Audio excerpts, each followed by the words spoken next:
Superstitions shape the way people see the world. They can be strange, funny, or downright terrifying, and in the Middle Ages, people lived in a world ruled by them.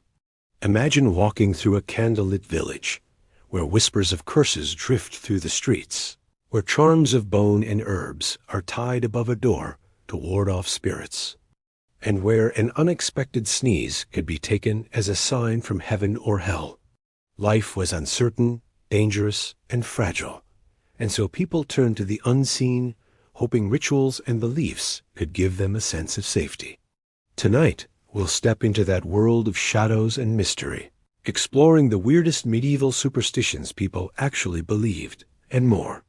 From cures involving dead animals to protective spells against witches, to odd rituals about bread, cats, and even your shadow, you all soon discover that life in the Middle Ages was guided by customs we might now find unbelievable. But don't worry, you're not here to be frightened. You're here to relax, to let your mind drift into another time, and to fall asleep while history quietly tells its story. Before we begin, I'd love for you to subscribe to the channel so you don't miss any future journeys into the strange and forgotten past. And tell me in the comments, what kind of history topics interest you most, and when do you usually listen in while going to bed, in the middle of the night, or during a quiet moment in the day? Your thoughts will help guide what we explore next. So let's dim the lights of the present, step softly into the candlelit world of the past, and begin. Chapter 1. A world of fear and faith, the Middle Ages were a time when the line between the natural and the supernatural blurred into one hazy, mysterious world. To live then was to live in uncertainty. Crops could fail without warning, storms could strike from nowhere, illness could appear in the healthiest of households, and life itself was fragile and short. For people surrounded by so many unknowns, the world often felt less like a place of rules and science, and more like a stage where unseen forces were constantly at play. Faith, fear, and superstition became the threads that stitched daily life together. Every moment, every action, carried the possibility of being touched by powers outside human control. To modern eyes, it might seem strange, even amusing, to imagine people truly believing that a sneeze could carry a message from heaven, or that the way bread fell to the ground could determine whether your household would thrive or fall into misfortune. But for medieval people, these ideas were not fanciful, they were practical. They were a way to make sense of the chaos around them. Religion played the central role. The Christian church was everywhere, guiding lives from baptism to burial. Its bells marked the hours, its festivals set the rhythm of the year, and its priests told people how to live and what to fear. Yet, woven through Christian belief, older traditions remained. Ancient folk customs, pagan rituals, and whispered charms continued to thrive in villages, fields, and hearths. Instead of disappearing, these blended together into a uniquely medieval tapestry of belief. A farmer might pray to the Virgin Mary for a good harvest, but also place a sprig of protective herb above the barn door, just in case. Fear was constant. A single bad omen crow circling a roof, a sudden chill in the room, a dream of a shadowy figure could unsettle entire families. People felt watched by forces beyond sight. Death was never far away, and because so much was unknown, every event seemed to carry meaning. To ignore signs and symbols was to risk danger. Superstitions acted as shields. They gave people a sense of power, however small, against an unpredictable world. A charm worn around the neck, a whispered prayer at dawn, or the careful avoidance of unlucky numbers, these gestures gave comfort. They reassured people that there was a way, however fragile, to push back against misfortune. In villages, children were taught from an early age to respect the unseen. A spilled pinch of salt must be thrown over the left shoulder to blind the devil lurking there. Shoes placed the wrong way around could call bad spirits into the house. The sound of an owl hooting near the window might mean someone in the family would die. These warnings passed down from grandparents to parents to children, so deeply woven into memory that no one thought to question them. At night, when the world grew still, fear sharpened. Firelight flickered against wooden walls, and outside, the dark seemed alive. Wolves howled from the forests, and winds rattled shutters.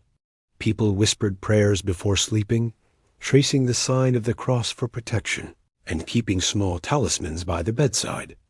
A lock of hair, a carved cross, or a smooth stone believed to have fallen from the heavens, all became silent guardians against the unknown. The church, though powerful, could not erase these beliefs. In fact, it often reinforced them. Priests warned about demons and witches, reminding people that Satan's hand reached into daily life. Relics of saints, said to hold holy power, were displayed to ward off evil or cure disease. Pilgrims traveled great distances to touch them, hoping for miracles. Faith and superstition fed each other, each making the other stronger. Daily life was saturated with meaning. The rising of the sun, the crowing of a rooster, the blooming of flowers, all could be read as signs. A rainbow might mean God's blessing. Thunder could signal divine anger. Even the smallest acts, like breaking bread or opening a window, were surrounded by rules and warnings. It was not enough to simply live. One had to live carefully, always mindful of what might be watching. For medieval people, superstition was not foolishness. It was wisdom inherited from ancestors, rooted in experience and reinforced by faith. In a world without science, without modern medicine, without weather forecasts or germ theory, these beliefs were a form of survival. They explained the inexplicable, softened the sharp edges of fear, and gave ordinary people a way to endure uncertainty. And so, when we step into the medieval world, we must leave behind our modern sense of certainty. We must imagine walking in their shoes, where every shadow had a meaning, every bird call carried a message, and every sickness hinted at forces unseen. It was a world of fear, yes, but also of deep faith. Faith that through rituals, prayers, and careful observance of signs, people might keep their families safe, their crops growing, and their communities thriving. The world of the Middle Ages was not simply dark or ignorant. It was alive with wonder, with meaning hidden in every corner. To us, it may seem strange, but to them, it was the only way to make sense of life's mysteries. And in that sense, superstition was not weakness, it was resilience, an attempt to bring order to a world that so often felt unpredictable. As we journey deeper into this story, we'll explore the specific beliefs and customs that colored medieval life. Some will seem strange, even comical. Others will feel surprisingly familiar, echoes of practices we still keep today. But all of them remind us of a time when fear and faith walked hand in hand, shaping the rhythm of daily life. Chapter 2. Signs and Omens in Everyday Life. In the Middle Ages, people looked at the world as though every moment could carry a hidden message. Life was unpredictable, and so every sound, sight, or accident was studied for meaning. To ignore these signs was to risk danger. To notice them was to be prepared. The universe, they believed, was always speaking through birds in the sky, shadows on the ground, or even the simple act of sneezing. A sneeze was no small thing.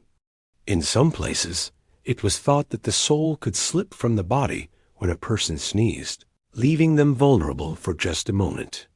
To protect themselves, people would respond with blessings words like, "God keep you," or "May the Lord guard your spirit." The act of blessing after a sneeze became so ingrained that even today we still say, "Bless you," without thinking.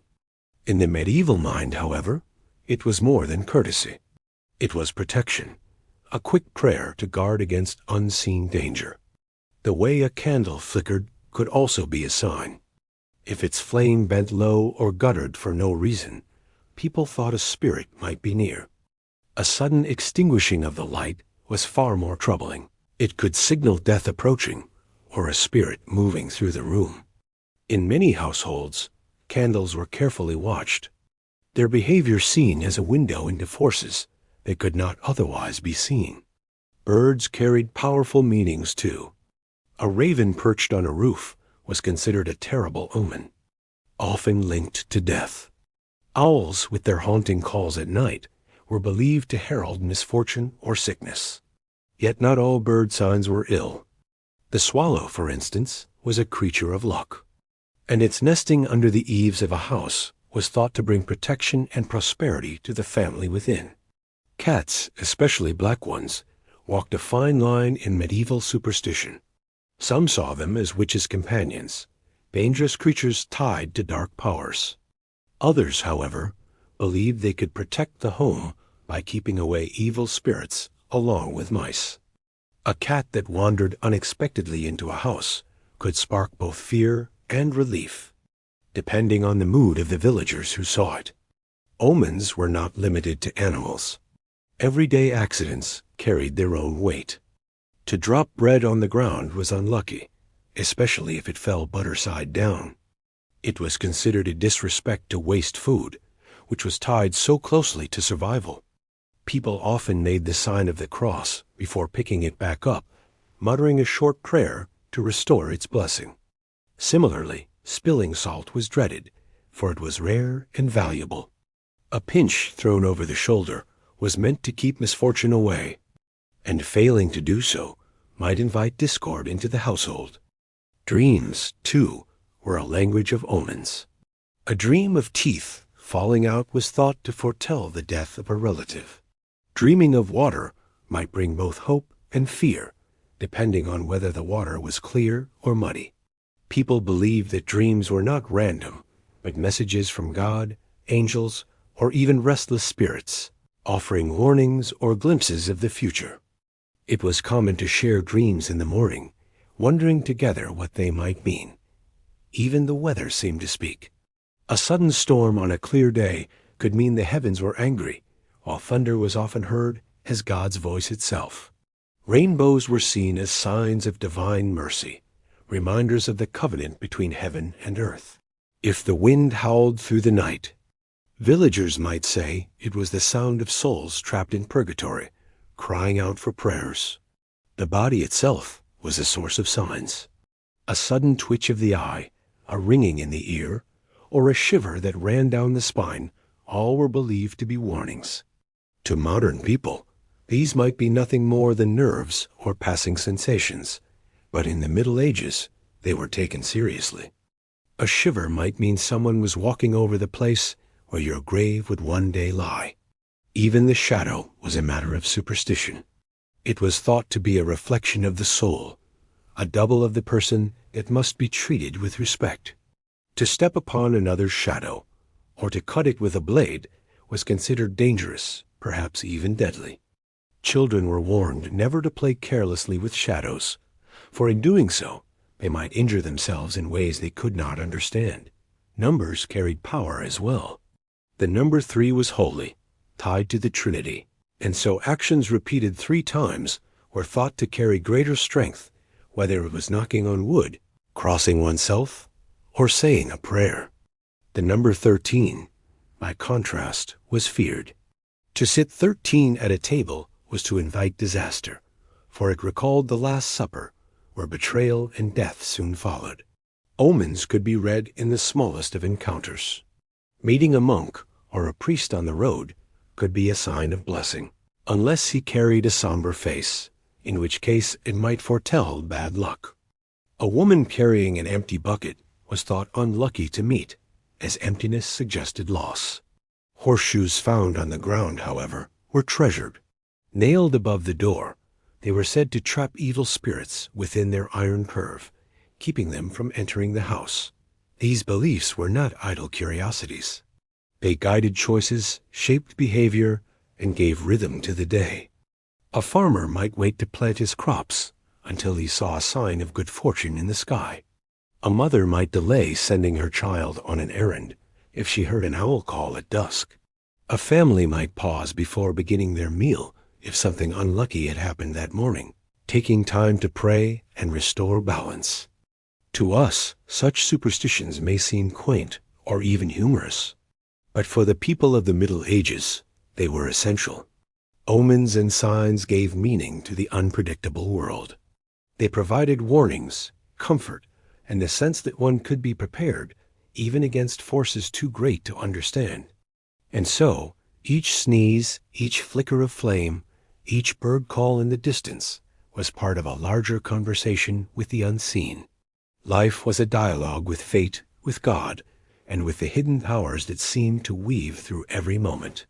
To live without listening was unthinkable. To live with attention to signs was to live wisely, carefully, and in their eyes, safely. Chapter 3. Protective Charms and Amulets. If the world of the Middle Ages was filled with unseen danger spirits, curses, and bad luck, then protective charms and amulets were the shields ordinary people carried with them. These small objects, often simple in appearance, held immense meaning. To medieval minds, they were more than trinkets. They were defenses, tokens of power that stood between the fragile human body and the mysterious forces that threatened it. From the poorest peasant to the wealthiest lord, people turned to charms for comfort and safety. They were worn around the neck, sewn into clothing, hidden under pillows, or placed above doorways. Some were made from natural materials like herbs, bones, or stones. Others were crafted with care, inscribed with holy symbols, or bound with prayers. Each carried its own story, a blend of faith, tradition, and hope. One of the most common protective items was the cross. Whether carved from wood, forged from iron, or woven into fabric, it was a reminder of Christ's power over evil. Many villagers wore small crosses on cords around their necks, believing them to guard against demons, witches, and sickness. Some crosses were blessed by priests, but others were handmade, fashioned quickly when fear was near. It was not the material that mattered most. It was the faith behind it. Herbs also played a powerful role in charms. Rosemary was tied above doors to keep away evil spirits. St. John's wort, gathered at midsummer, was thought to drive away witches and bad luck. Garlic, pungent and strong, was hung in homes to ward off illness and the evil eye. Even a sprig of basil or thyme might be carried in a pocket as a safeguard. These herbs were not only practical for cooking or medicine. They were seen as living allies, filled with protective strength. Stones, too, were treasured for their hidden powers. Amber beads were believed to guard children against sickness. Jet, a glossy black stone, was worn to protect against enchantment. Pebbles found in streams, especially those shaped like eyes or animals, were thought to hold natural magic. Some villagers placed these stones under pillows to ensure peaceful sleep, or in pockets to shield against misfortune. Animal parts were also used in amulets, though they may seem strange to us now. The tooth of a wolf, carried on a string, was thought to bring courage. A rabbit's foot could grant good luck. Bird feathers, particularly from owls or ravens, were used cautiously, as they could either protect or curse, depending on how they were kept. In some villages, the heart of a small animal was dried and worn as a charm against sudden death.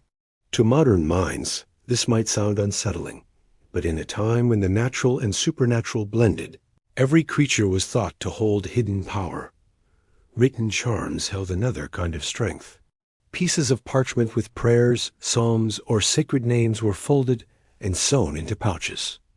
These were sometimes called prayer rolls or amulet texts. A villager might carry one close to the body, believing the very words of Scripture, written in ink, had the power to repel harm. In wealthier households, more elaborate versions were created, decorated with images of saints or protective symbols. Some were even passed down as heirlooms, treasured across generations. The Church both encouraged and frowned upon these practices.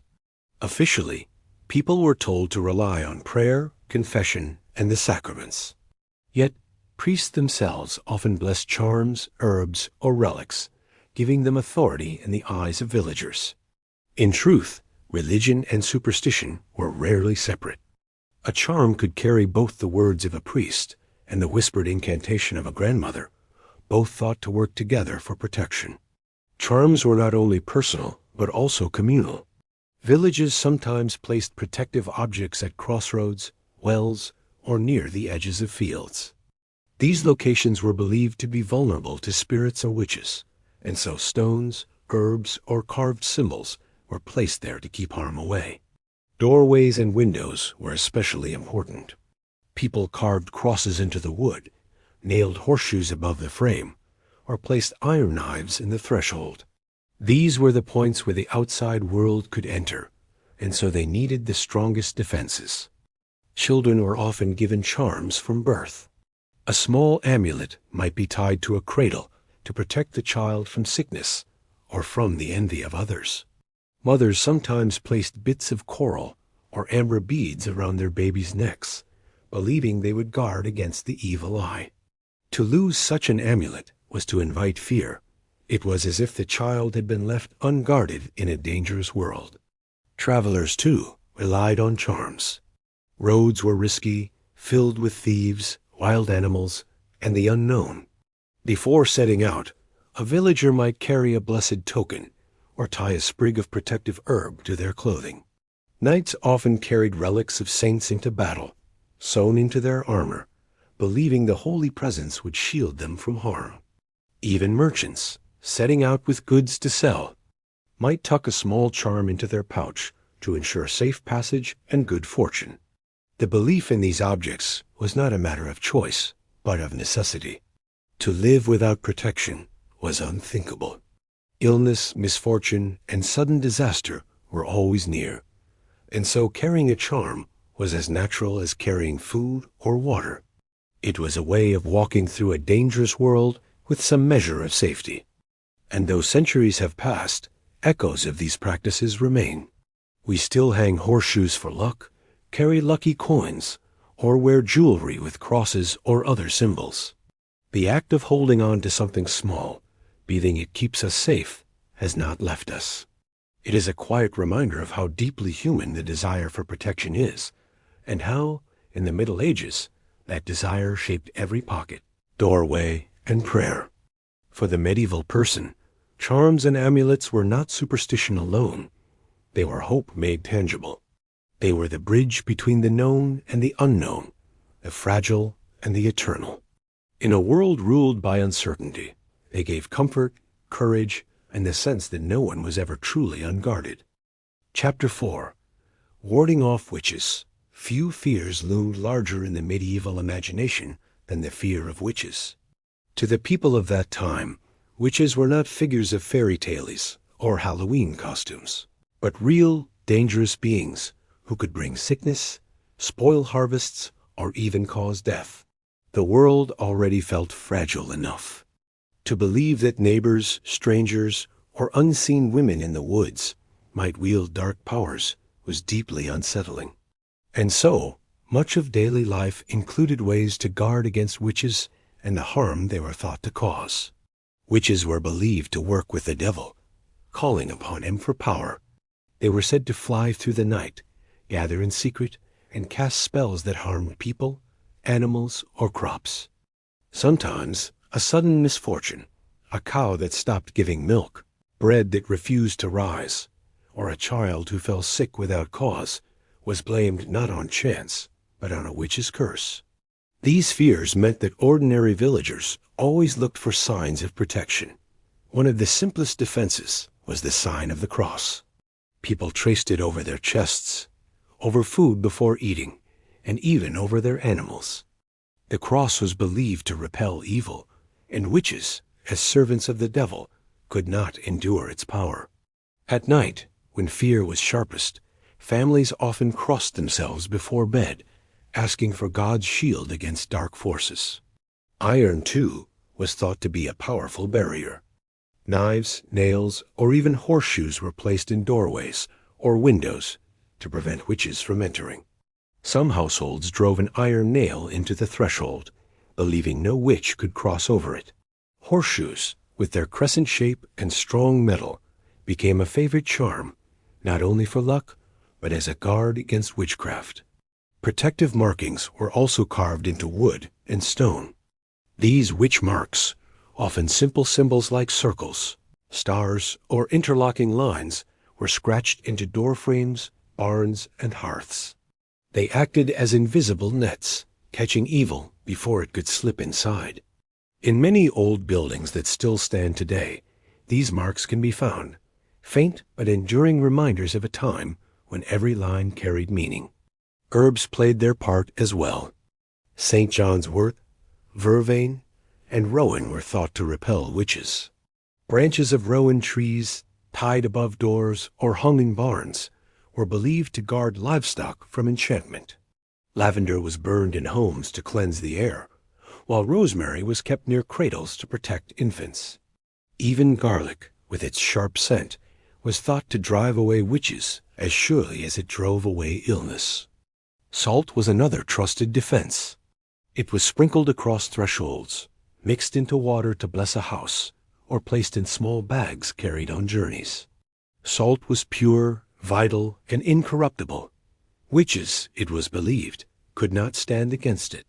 When fear of a curse grew strong, a handful of salt could be cast into the fire while prayers were whispered, sending the bad fortune away in smoke. Communities also relied on rituals for protection. On certain feast days, such as May Day or Midsummer's Eve, fires were lit on hills or at crossroads. These bonfires were not only celebrations, but shields against witches who were thought to be most active on such nights. People leapt through the flames or carried embers home, believing the fire drove away harmful forces. Animals were especially vulnerable, for they were vital to survival. A cow that stopped giving milk, or a hen that ceased laying eggs, might be suspected of being bewitched. To prevent this, charms were tied to animals, and farmers whispered protective prayers while milking or feeding. Horses often wore small bells on their harnesses, the sound of which was believed to drive away evil. But fear of witches also created suspicion among neighbors. If someone lived alone, especially an older woman with knowledge of herbs or healing, she might be accused of witchcraft when misfortune struck. Villagers might avoid her, whisper about her, or even confront her if their fears grew strong. Though large-scale witch trials came later in history, the seeds of suspicion were already present in medieval times, shaping how people treated one another. In some places, holy water was kept in homes as a safeguard. It was sprinkled in rooms, on beds, or even in barns to keep away enchantment. Priests often blessed houses upon request, walking through with incense and holy words. But families also created their own rituals, hanging palms blessed on Palm Sunday above doors, or keeping a candle blessed at Candlemas to light during storms or nights of fear. Another curious defense was the use of shoes. Old shoes were sometimes hidden in walls or under floors, thought to trap witches or spirits that tried to enter. The worn leather, carrying the imprint of the human foot, was believed to confuse or block evil. Archaeologists still occasionally find such hidden shoes in ancient buildings, silent witnesses to the fears of their owners. Even the simple act of spitting could be protective. When someone praised a child too much, it was feared the child might draw the envy of witches and attract the evil eye. To prevent this, people would spit lightly sometimes on the ground, sometimes even on the child, breaking the power of jealousy before it could take root. For medieval people, the world was a place of constant vigilance. Witches could be anywhere, watching from the shadows, ready to strike at the weak points of life. But with the right charms, prayers, and rituals, people believed they could hold the darkness at bay. Each nail hammered into a doorway, each herb tied above a cradle, each whispered prayer before sleep was a thread in a great web of protection. To us today, these practices may seem strange, even quaint, but to those who lived centuries ago, they were acts of survival. Warding off witches was not a superstition to be mocked. It was a serious daily necessity. The unseen could not be ignored. It could only be resisted with faith, with ritual, and with the small, powerful objects that gave people courage in the face of fear. And so, in every village, in every household, protections were woven into the fabric of life. Against the dark, against the curse, against the witch people, armed themselves with crosses, iron, herbs, and prayer. It was a world where to be unguarded was unthinkable, and where even the smallest charm carried the weight of hope. Chapter 5. Ghosts, Spirits, and the Restless Dead. In the medieval world, death was never far away. Life was short, fragile, and often ended without warning. But for many people, death was not the end of the story. The living believed that the dead lingered close by, sometimes watching, sometimes protecting, and sometimes haunting. Ghosts, spirits, and the restless dead filled the imagination of the Middle Ages, shaping rituals, prayers, and daily habits meant to keep their presence at peace. The Church taught that souls traveled to heaven, hell, or purgatory after death. But between these destinations lay uncertainty. Purgatory itself was a place of waiting, where souls endured suffering until they were purified.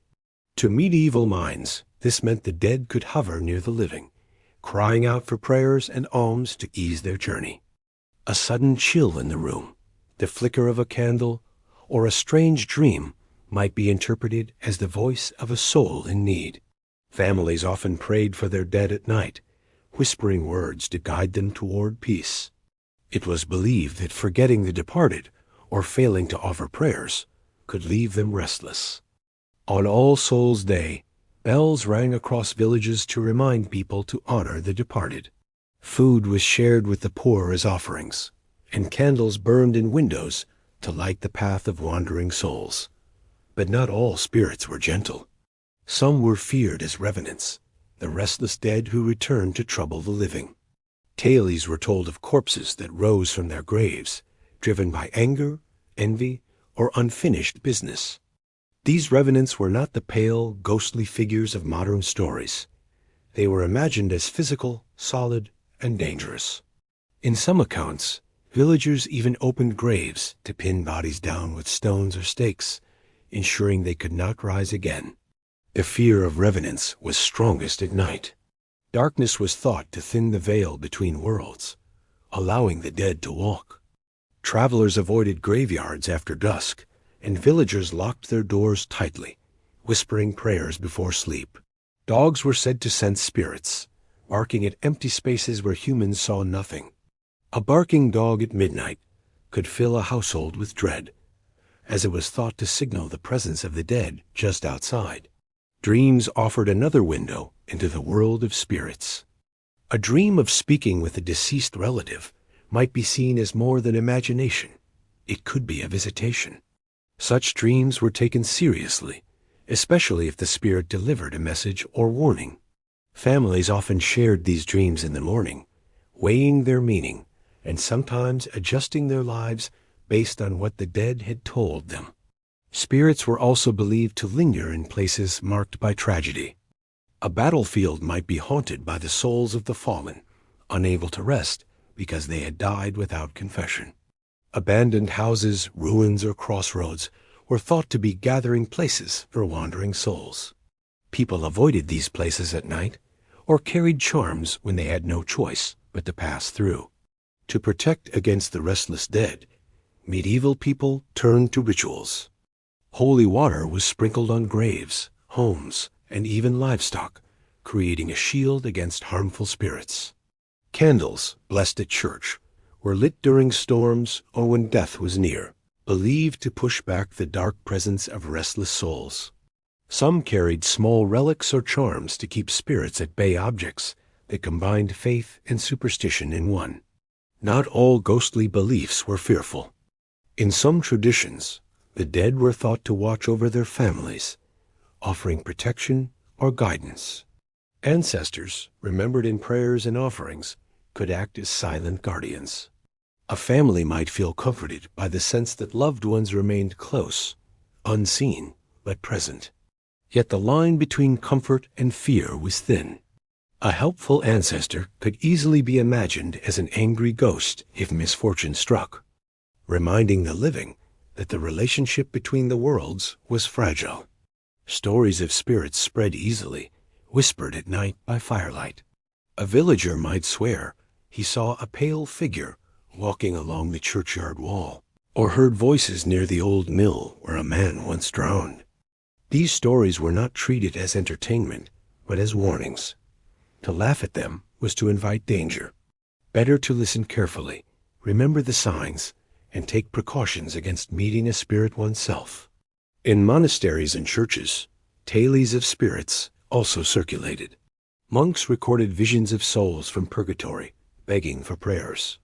Some described ghostly processions of the dead wandering through villages, appearing as pale, silent figures with hollow eyes. These accounts were often used to remind the living of their duty, to pray, to give alms, and to live virtuously, lest they too become restless souls after death. One curious belief was that the dead might return not just to haunt, but to claim. If a person was destined to die soon, they might be visited by a spirit who came to fetch them. A knock at the door with no one there, a shadow glimpsed at the corner of the eye, or a dream of a deceased relative calling one's name all, were taken as signs that death was near. To guard against this, people turned again to ritual. A candle blessed at Candlemas was thought to keep death away when placed at a sick person's bedside. A cross drawn in chalk on the door could block the passage of restless spirits. Bells were rung not only to mark the hours, but to drive away the dead, their sound believed to scatter unseen forces. Despite the fear, there was also a sense of acceptance. The dead were part of life, woven into the rhythms of the year. Festivals, prayers, and customs acknowledged their presence, making space for the living and the departed to coexist. Death was not distant, as it often feels to us today, but close, familiar, and ever-present. For medieval people, the world was crowded with the living, with God and his angels, but also with the spirits of those who had gone before. To live in such a world was to live with constant awareness, never certain if the chill in the air or the whisper in the dark was just the wind or the touch of the restless dead. And so, in villages and towns, by firelight and prayer, people sought to keep peace with the unseen. Through rituals, through caution, and through faith, they navigated a world where the living and the dead seemed always to walk side by side. Chapter 6. The Power of Bread, Salt, and Common Foods. Food was life in the Middle Ages, but it was also far more than nourishment. Every loaf of bread, every pinch of salt, every piece of meat or herb was bound to layers of meaning. To eat was not only to survive, but also to engage with forces of luck, blessing, and danger. Ordinary foods carried extraordinary weight, and the way they were handled shaped how safe or unsafe a household felt. Among these, bread stood above all. Bread was not just food, it was sacred. In Christian belief, bread echoed the body of Christ, central to the Mass and to the rhythm of daily devotion. But beyond the church, bread also carried superstitious meaning. Dropping a loaf on the floor was considered a grave mistake, almost an insult to heaven itself. If it happened, the bread was quickly picked up, kissed, and crossed before being eaten. To throw bread away was unthinkable. It could anger God or invite misfortune on the family. The way bread was shared also mattered. The first slice cut from a loaf might be set aside for the household guardian or for visitors yet to arrive. Cutting a loaf upside down was unlucky, and to place it face down on a table was worse still. It suggested disrespect and could bring quarrels or poverty. In some regions, people carved a small cross into the crust before slicing, ensuring the bread was blessed and safe to eat. Salt was another powerful presence. Unlike bread, which was common, salt was rare and precious. It preserved food, flavored meals, and was traded across long, dangerous routes. Its value gave it an aura of purity and strength. To spill salt was one of the most dreaded household accidents. A pile of salt scattered across the floor was believed to draw misfortune, arguments, and even betrayal. To counter this, people quickly tossed a pinch over their left shoulder, blinding the devil thought to lurk there. Salt also carried protective power. It was placed in small bags and worn as a charm, sprinkled around thresholds to guard against spirits, and mixed with holy water to bless homes and animals. Newborns were sometimes rubbed with salt to keep them safe from witches or the evil eye. In this way, salt moved beyond the kitchen and into the realm of sacred defense. Meat and livestock also carried layers of superstition. The slaughtering of animals was often accompanied by rituals to ensure the meat would not bring illness. A drop of blood might be offered to the earth or to the household spirits before butchering began. Eating certain parts of animals was believed to grant strength, the heart of a chicken for courage, or the tongue of a goose for eloquence. Bones, carefully cleaned, were sometimes kept for charms, their power thought to linger even after the meal was done. Eggs, humble though they were, had meanings of their own. To break an egg and leave the shell whole was dangerous. It was believed witches might steal the empty shell and use it to sail across the sea or carry out mischief. To prevent this, people broke shells completely after eating, crushing them underfoot or burning them in the hearth. Eggs were also tied to fertility and rebirth. During spring festivals, they were decorated or exchanged, carrying blessings of new life and abundance. Milk and butter were watched closely for signs of magic. If milk soured too quickly or butter refused to churn, it was often blamed on witchcraft. To guard against this, farmers sometimes stirred milk with a heated iron rod or traced a cross on the churn before beginning. Butter itself was thought to carry protective power. A bit placed on the threshold could guard the household, while butter stolen by a witch was feared to bring disaster to the family. Herbs and vegetables carried subtler meanings. Garlic, strong in scent and flavor, was used to season meals, but also hung in homes to drive away spirits and sickness. Onions, too, were thought to absorb illness. Some people placed cut onions in rooms to draw out fevers or plague. Cabbages were linked with health and long life, while beans and peas were associated with the dead, often eaten during festivals honoring ancestors. Fruit, when it appeared, was wrapped in superstition as well. Apples were tied to love and temptation, echoing the story of Eden. To dream of apples was to dream of romance, but to eat a rotten one could mean betrayal. Nuts, especially hazelnuts, were thought to hold wisdom and were sometimes used in divination. On certain nights, young people placed nuts by the fire, watching how they cracked or popped to learn about the future of their marriages. Drinks, too, carried meaning.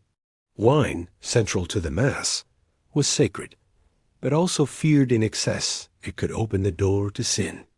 Ale, the daily drink of peasants, was sometimes blessed before being brewed, with herbs or charms whispered into the mix to ensure it would ferment properly. If a cask spoiled, it might be blamed not on chance, but on curses or ill wishes from neighbors. Feast days and festivals wove these beliefs together. On certain holy days, special foods were prepared not just for celebration, but for protection. Pancakes on Shrove Tuesday, eggs on Easter, bread blessed at Lammas, all carried meanings that went beyond nourishment. Sharing these foods bound communities together, weaving faith, superstition, and survival into each bite.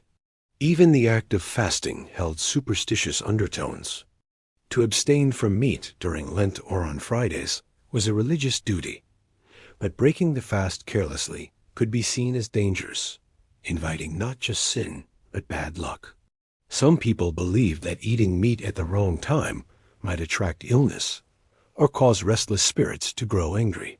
Travelers carried food with care, often keeping a small loaf of bread or piece of cheese as more than a meal. These were tokens of safety, ensuring that hunger or misfortune would not strike on the road. A crumb of bread shared with a stranger was an act of trust, while refusing food offered at another's table was considered suspicious, as if one feared being bewitched by the host. For the medieval person, food was woven into every part of life. It was sacred, practical, and symbolic all at once. To eat without care was to risk not only hunger, but misfortune. To handle bread or salt incorrectly was to tempt danger. To respect them was to honor both God and the unseen forces that shaped existence. Even today, echoes of these beliefs remain. We toss salt over our shoulders, share bread at the table, or mark holidays with special meals. The power of food to carry meaning has never fully left us. In the Middle Ages, however, this power was everywhere at the table, at the hearth, in the fields, and in the prayers whispered before every meal. Food was life, yes, but it was also magic, blessing, and shield. Each crumb, each grain, each pinch of salt carried weight, reminding medieval people that survival was never just about feeding the body, it was about protecting the soul. Chapter 7. Healing Superstitions and Strange Cures. Illness was one of the greatest fears of the Middle Ages. Life was fragile, and a sudden fever, cough, or wound could mean death. Without modern medicine, people turned to a mixture of herbal remedies, prayers, and superstition to heal their bodies. Some cures were based on knowledge passed down from ancient times, while others were rooted in belief, ritual, and hope. Together, they formed a world of strange and fascinating practices that gave people comfort in the face of suffering. When sickness struck, the first thought was often spiritual. Disease was believed to be punishment from God, a test of faith, or a result of sin. Prayers were said, candles were lit, and relics of saints were touched in hope of a cure. Pilgrimages were sometimes made to holy shrines, where water from sacred springs or dust from a saint's tomb was thought to bring healing. Yet alongside these acts of devotion, practical and magical remedies thrived. Herbs were the backbone of medieval healing. Physicians, monks, and wise women alike turned to plants for their powers. Chamomile was brewed to calm fevers, sage was chewed for strength, and mint was used to soothe the stomach. Garlic, already valued as protection against evil, was also eaten to fight infections. But herbs were rarely used alone. They were often combined with ritual. A cure might call for gathering the plant at dawn, under a waxing moon, while whispering certain words. The timing and manner of harvest were as important as the herb itself. Animals, too, played a strange role in healing. A common belief held that the sickness could be drawn out of the body and transferred into an animal. For example, a live chicken might be placed against a swelling or sore, with the idea that it would absorb the illness. Cats and dogs were sometimes blamed for carrying disease, but their parts, claws, fur, or bones might also be used in charms meant to cure. In some places, eating the heart of a freshly killed animal was thought to restore courage or vitality. The human body itself was also seen as a source of healing. Hair, nails, or even urine could be used in remedies. A child suffering from fever might have their fingernails cut, with the clippings buried under a tree to draw the sickness away.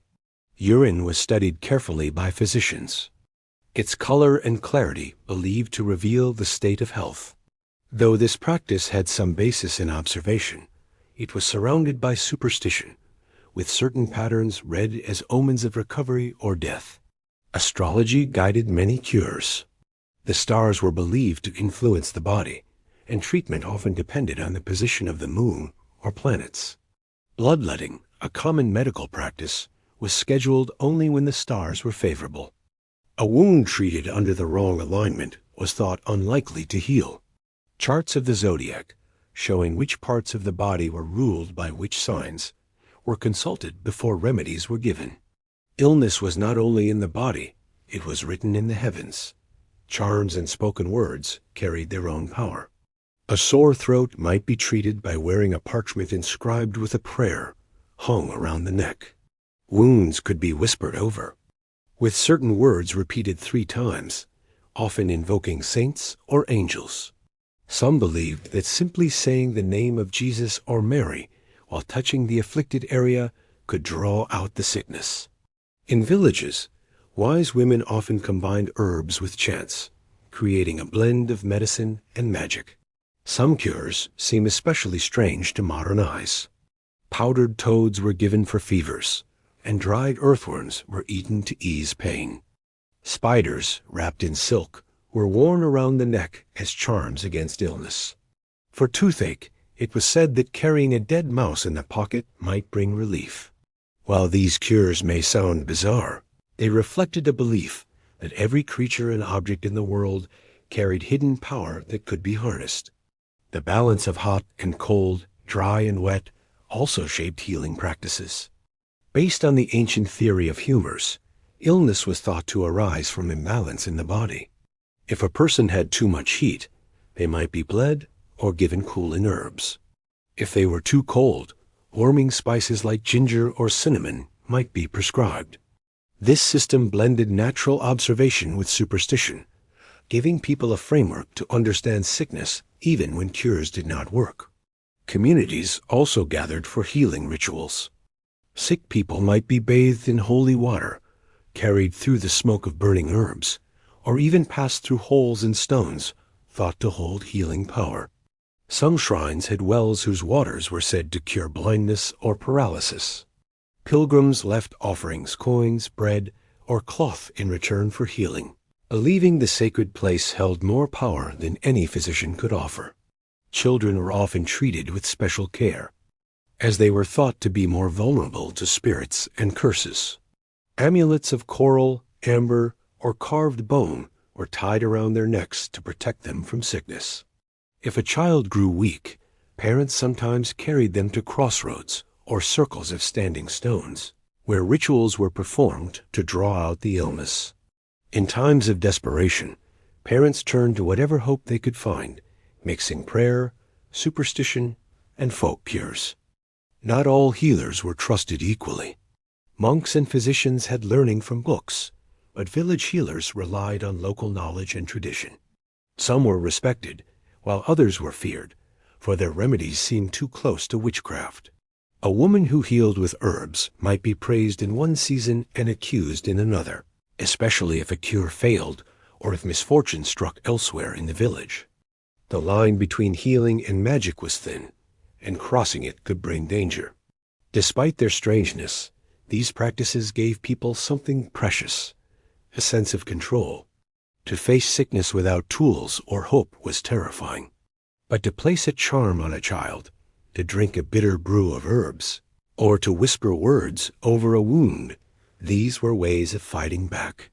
Even if the cure did not always work, the act of doing something mattered. It gave courage, eased fear, and sometimes, perhaps by chance or by the body's own power, it worked.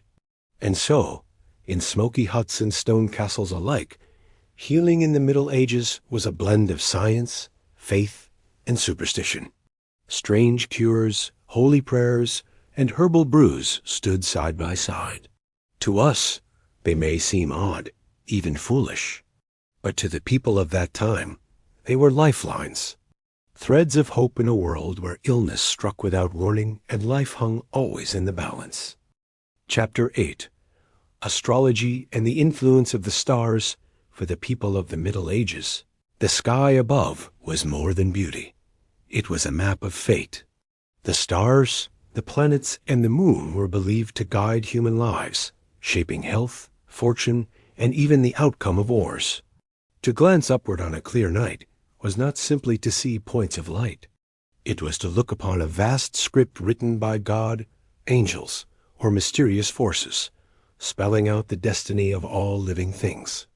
Astrology was not seen as a separate practice from religion or medicine. Instead, it was woven into them. Learned men in universities studied the heavens with the same seriousness as theology, while village healers and farmers relied on star signs to time their work. The idea was simple yet profound. Everything on earth was connected to the movements above. If the stars shifted, so too did the balance of the human body, the ripening of crops, and the flow of fortune, the zodiac was central. 12 signs, each tied to a section of the heavens, were thought to rule not only months of the year, but also parts of the body. Aries ruled the head, Taurus the neck, Gemini the arms and shoulders, and so on down to Pisces, which governed the feet. Physicians often consulted star charts before deciding how to treat illness.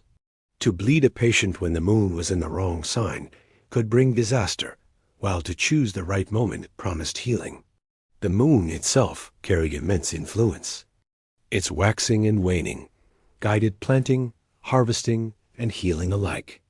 Herbs gathered at the full moon were thought to hold the greatest strength.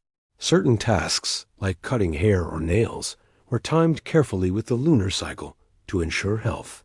Even childbirth was watched by the phases of the moon, with some believing that a child born during a waxing moon would grow strong, while one born under a waning moon might be weaker. Planets added further layers of meaning. Saturn was heavy and cold, tied to melancholy and misfortune. Jupiter was generous, associated with wealth and wisdom. Mars was fiery, ruling over war, anger, and wounds. Venus guided love and beauty. Mercury governed speech and learning. And the sun and moon each carried their own power over life and growth. The position of these planets at the hour of a person's birth was believed to mark their character and destiny. Kings and nobles often employed astrologers, who cast horoscopes before important decisions. A battle might be delayed if the stars were unfavorable. A marriage alliance might be judged by the harmony of the couple's star signs. Even coronations were sometimes timed to match auspicious alignments in the heavens. Rulers who ignored the stars did so at great risk, for it was thought that the cosmos reflected the will of heaven itself. Ordinary people also turned to the stars. Farmers sowed crops according to the zodiac, believing that planting under certain signs would yield better harvests. Journeys were sometimes delayed until the heavens were right, ensuring safe passage. Lovers wondered about the stars' approval of their unions, while mothers looked at their newborns with the thought that the heavens had already written their paths. Astrology was tied closely to healing. Medieval medical books, called leech books, often included charts showing which signs ruled which organs. A wound on the leg might be treated differently depending on whether the moon was in Capricorn or Pisces. Bloodletting, a common treatment for many ailments, was scheduled only under favorable conditions. To ignore the stars was to risk worsening the sickness instead of curing it. But astrology was not only practical, it was filled with wonder. To sit by the fire and hear tales of the stars was to hear stories of gods, saints, and cosmic struggles. Constellations were not merely patterns of light, but symbols rich with meaning. Orion was the mighty hunter, Scorpio the stinger in the dark, Libra the balance of justice. These stories gave shape to the night sky, turning it into a living text to be read and understood. Not everyone approved. Some church leaders worried that astrology strayed too close to claiming power that belonged to God alone. To say that the stars controlled human destiny seemed to deny free will and divine providence. Yet others argued that since God had made the heavens, their movements were part of his design. To study them was not rebellion, but devotion, an attempt to read the signs he had placed in the sky. This tension meant that astrology lived in both worlds. It was practiced by scholars with careful charts and Latin texts. But it was also carried in the hearts of villagers watching the night sky. It was both learned and folk belief, both official and whispered. Whether in a royal court or a humble hut, the stars were thought to matter. Astrology also seeped into dreams and omens. To dream of certain constellations was believed to foretell fortune or disaster. To see a shooting star was to witness a soul being released, or a sign of change coming soon. Eclipses, when the sun or moon darkened, filled people with dread. These rare events seemed to show heaven itself being swallowed, and were taken as warnings of famine, war, or plague. Despite the fear, There was also comfort in astrology. It offered patterns, explanations, and a sense of order in a world of chaos. If misfortune came, it could be understood as the work of a difficult alignment, not random cruelty. If good fortune appeared, it was the gift of Jupiter's blessing or the shining of Venus. To live by the stars was to live within a larger rhythm, one that gave meaning to both joy and sorrow. Even today, fragments of these beliefs remain. We still speak of star signs, of Mercury in retrograde, of being born under a lucky star. These echoes remind us of the medieval world, where the sky above was a mirror for the world below, and every movement of the heavens was part of the story of human life. For the people of the Middle Ages, the stars were not distant. They were close, alive, and full of meaning. To gaze upon them was to see not emptiness, but a script written for all an endless dance of light and shadow, fate and faith, guiding the fragile lives of those who watch from below. Chapter 9. Animals as omens of good or evil in the medieval world. Animals were more than creatures of fur, feather, and scale. They were messengers, symbols, and signs of fortune or misfortune. To see a bird cross the sky, a cat linger by the door, or a dog howl in the night was to encounter not just nature but meaning. Animals carried power, and their presence in daily life was bound with superstition as much as with practicality. Cats stood at the heart of many beliefs. Black cats especially were seen with suspicion, often linked to witches. Some thought they were witches' companions. Others believed witches could even transform into cats to slip through the night unseen. A black cat crossing one's path was thought to bring bad luck, though in some regions it could mean the opposite good fortune and protection. Farmers sometimes valued cats for keeping rodents away, yet still feared their mysterious eyes that seemed to glow in the dark. Dogs, loyal and ever-present, also carried double meaning. A faithful dog was a guardian of the home, its bark a shield against thieves and spirits alike. But a dog howling at night, especially outside a house, was dreaded. It was believed to foretell death, as if the animal sensed the arrival of a spirit before humans did. White dogs, in particular, appeared in ghostly tailies, wandering near graveyards as signs of restless souls. Birds filled the skies with omens. Ravens and crows were among the most feared, their black feathers and harsh cries tied to death and misfortune. To see one perched on a roof was a warning of sickness or sorrow within. Yet swallows brought joy. Their nesting under the eaves of a house was a blessing, a promise of protection and good harvest. Owls, with their haunting calls, were often feared as harbingers of illness, but in some traditions they were wise creatures carrying hidden knowledge. Domestic animals, too, had roles in superstition. Cows were vital for milk, and any sudden change in their behavior was closely watched. If a cow refused to give milk, it might be blamed on witchcraft or seen as a sign of misfortune coming. Horses were thought to sense danger in ways humans could not.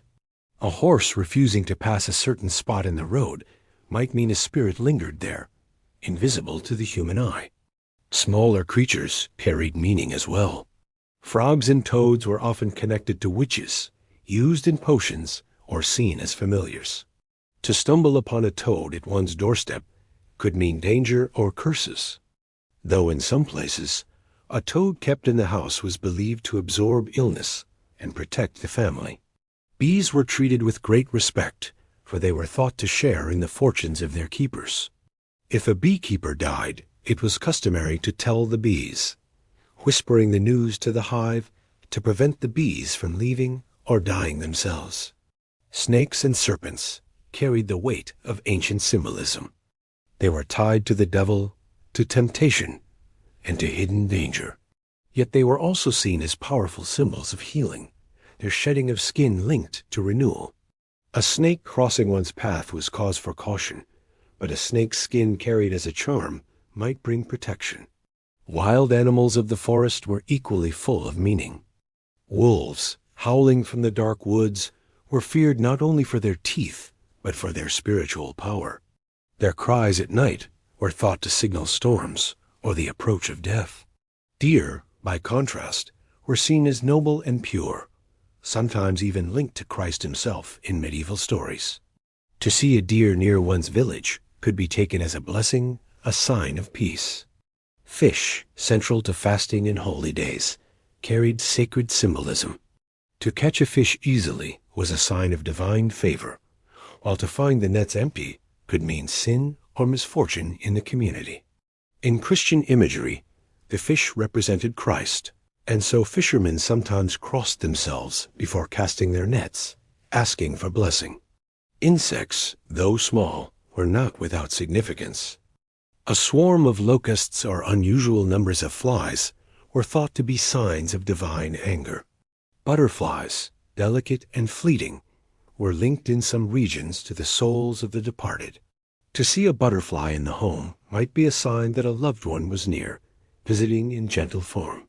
Superstitions about animals were not only about omens, but also about rituals of respect. To harm a swallow was to risk crop failure. To kill a dog needlessly was thought to bring bad luck for years. Even the behavior of chickens was studied. If they crowed at the wrong time of day, it was taken as a warning of death or betrayal. Travelers often watched animals carefully. To see a hare cross the road could mean the journey would go badly, and some turned back immediately. Yet a flock of birds rising into the air might be seen as a blessing, a sign of safe passage. Animals were like signposts on the road, guiding the way with their hidden messages. Farmers, especially, lived in close relationship with these beliefs. Their livelihood depended on animals, and so every movement, sound, or habit carried weight.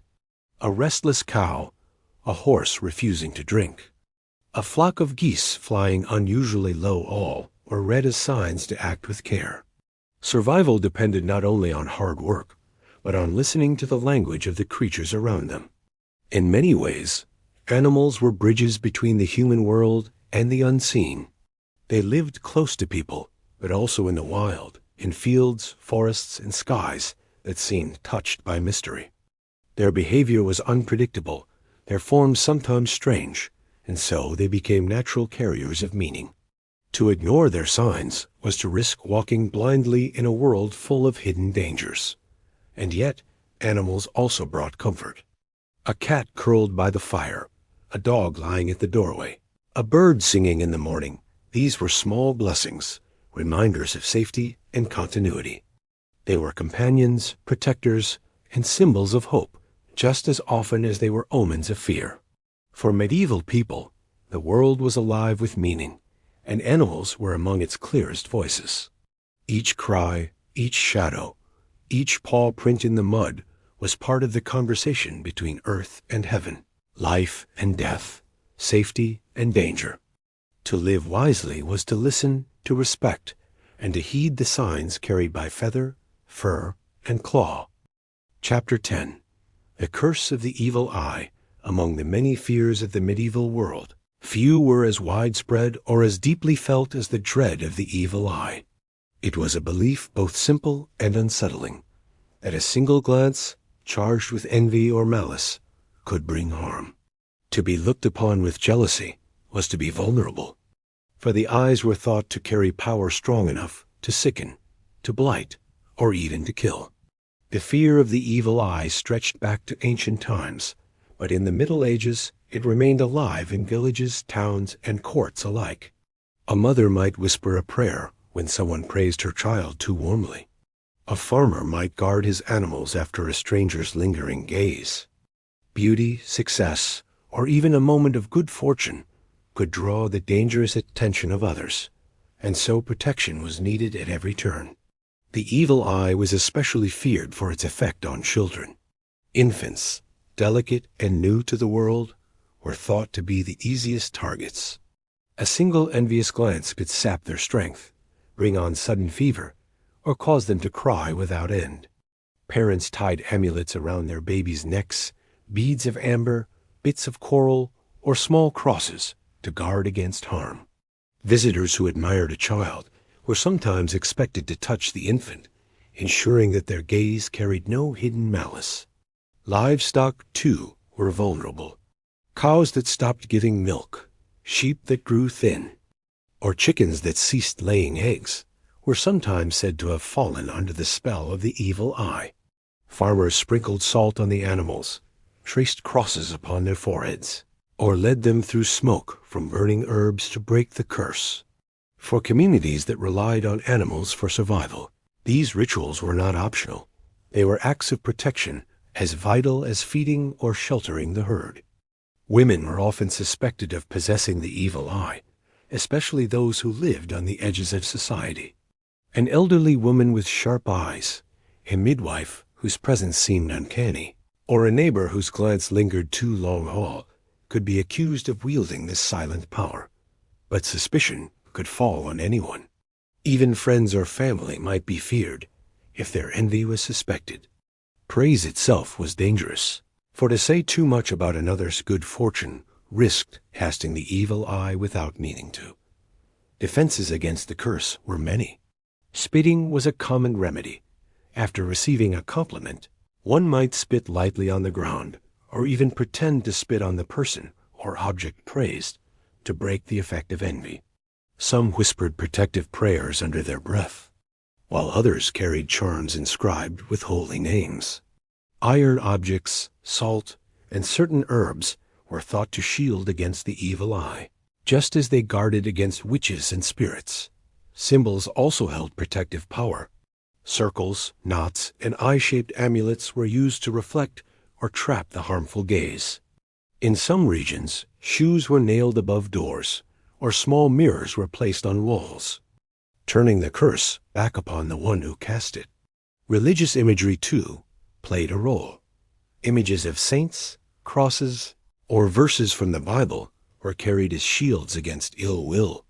The Church acknowledged the fear of the evil eye, but sought to frame it within Christian teaching.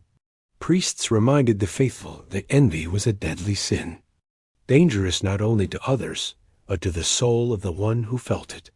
Sermons warned against jealousy, urging people to rejoice in their neighbor's blessings rather than covet them.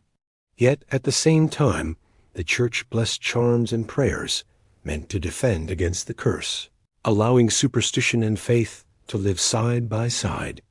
Stories of the evil eye circulated widely. A woman praised for her beauty might fall ill the next day. A horse admired for its strength might stumble and die. Tales such as these passed from mouth to mouth, reinforcing the belief that envy, even silent and unspoken, had power to wound. People learned to temper their words, to offer blessings alongside compliments, and to guard their hearts against jealousy. The evil eye was not only feared, but also respected. It was a reminder of the unseen connections between people, the way emotions, intentions, and glances could ripple through the world. In a society where life was precarious, where health and fortune could shift suddenly, it was natural to believe that envy itself could cause harm. To guard against it was to acknowledge how fragile blessings could be, and how easily they might slip away. Even today, echoes of this belief remain. In many cultures, people still wear charms shaped like eyes, carry small blue beads, or say protective words when admiring a child. The medieval fear has never fully vanished, for the idea that envy holds power still lingers in human hearts. For those who lived centuries ago, the evil eye was no small superstition. It was a daily concern, woven into conversations, meals, and gatherings. It shaped how people spoke, how they praised one another, and how they protected what they loved. To live without acknowledging its power was unthinkable. Better to carry a charm, whisper a prayer, or spit lightly on the ground. Better to be safe in a world where even a glance could wound. Chapter 11. Saintly Relics and Holy Protection. In a world where dangers seemed to lurk in every shadow, witches, spirits, curses, and the evil eye, few things brought comfort like the presence of the holy. And in the Middle Ages, the most powerful symbols of that presence were relics, the bones of saints, fragments of their clothing, drops of their blood, or objects they had touched. These sacred remains were not treated as mere curiosities. They were living presences of holiness, vessels of divine power, and shields against the dangers of the world. Relics were kept in churches, cathedrals, and monasteries, often displayed in ornate reliquaries of gold and crystal. Pilgrims traveled great distances to see them, sometimes risking their lives on long journeys. To touch a relic, or even to glimpse it, was believed to bring protection, healing, and blessing. Stories told of sick people who recovered after visiting relics, of villages spared from plague, or of storms that passed harmlessly by once a relic was carried through the streets. Bones were especially revered. The skull of a saint, encased in silver, might be carried in procession during times of crisis. Fragments of ribs or fingers were displayed in reliquaries, shaped like the body part they held. To stand in their presence was to stand in the company of the saint, as if heaven itself had reached down into the earthly world. Clothing, too, carried power. A scrap of cloth worn by a martyr, a glove once used by a holy bishop, or a veil from a sainted nun, these were treasures beyond price. Pilgrims believed such items could shield them from sickness or misfortune, and kings and nobles sought them for protection in battle. A strip of fabric tied to armor or carried into war was thought to turn aside swords and arrows. Even objects connected only indirectly to saints were prized. A saint's staff, chalice, or book might be kept in a shrine, venerated for the holiness it had absorbed. Drops of oil or water touched to a relic were saved in small vials, carried as charms, or taken as cures. The very air near a relic was thought to shimmer with divine power, and pilgrims sometimes pressed their clothing against reliquaries to carry a trace of that blessing home. Relics were not only kept in churches, they also moved through the land. During plague outbreaks, priests carried relics through towns, hoping their power would drive away the sickness. In times of drought, relics were taken into fields to call for rain. Villages believed that the presence of a saint's remains could shield their homes from fire, storm, or invasion. To live near such a relic was to live within a circle of protection. The veneration of relics was tied closely to the fear of curses and spirits. Where witches were suspected, the presence of a saint's relic was thought to repel them. Where restless ghosts roamed, relics were used to calm them. Families sometimes sought tiny fragments of saints' bones or cloth, keeping them in their homes as protective charms. These sacred items stood as the strongest barrier between the faithful and the dangers of the unseen. Yet relics also sparked suspicion and controversy. Not every relic was genuine. The demand was so great that false relics appeared, bones of ordinary people passed off as saints. Scraps of cloth claimed to be from holy figures, but made from common fabric. Still, even questionable relics could inspire belief. For the medieval mind, the faith placed in the object often mattered more than its origin. The act of devotion itself gave it power. Relics were not only protection, but also bridges between heaven and earth. To kneel before a saint's remains was to feel close to the divine, to know that holiness lingered not only in heaven, but here among the living. They reassured people that God had not abandoned them, that his power was near, tangible, and able to shield them from the forces of darkness. Stories of miracles surrounded relics. Chronicles tell of blind people who regained sight, of the lame who walked again, and of storms that broke apart when relics were lifted high. Some relics were thought so powerful that even thieves hesitated to touch them. In one tale, a man who tried to steal a saint's relic found his hands frozen, unable to move until he confessed and begged forgiveness.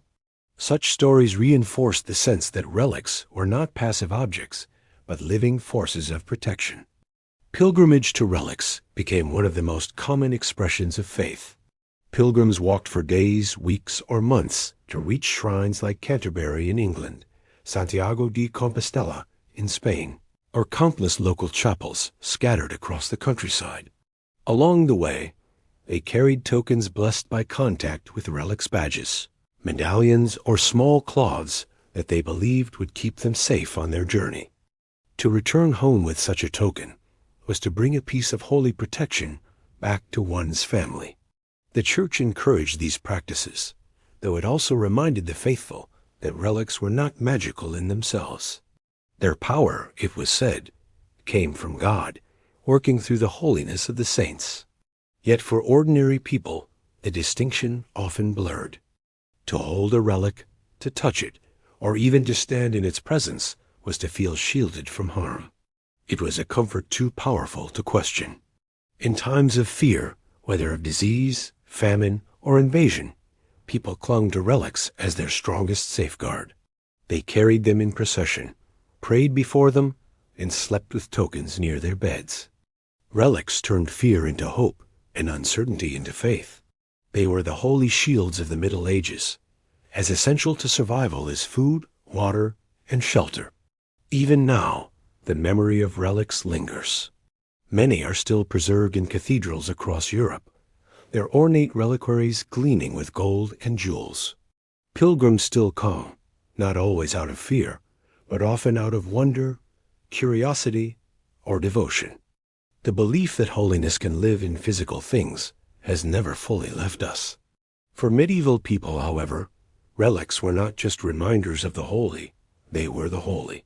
They were protection against the shadows, answers to prayers, and shields against the unknown. To kneel before a relic was to feel safe, even in a world where danger seemed to wait at every corner. Chapter 12. Weather Magic and Seasonal Superstitions. The rhythms of medieval life were tied to the sky above and the earth below. Farmers sowed, reaped, and stored according to the turning of the seasons, and whole communities depended on weather for survival. Too much rain could drown the fields, too little could starve them. A harsh winter might take livestock, while a sudden storm could ruin a harvest. Without modern science to explain or predict the skies, people turned instead to magic, ritual, and superstition to understand and influence the weather. Every cloud, gust of wind, and crack of thunder carried meaning. When the sun shone with a halo of light around it, villagers said it was a sign of storms to come. A red sunrise might be read as a warning of bad weather, while a golden sunset promised calm. The movement of birds in the air, the way smoke curled from chimneys, even the sound of wind through trees, all could be interpreted as omens.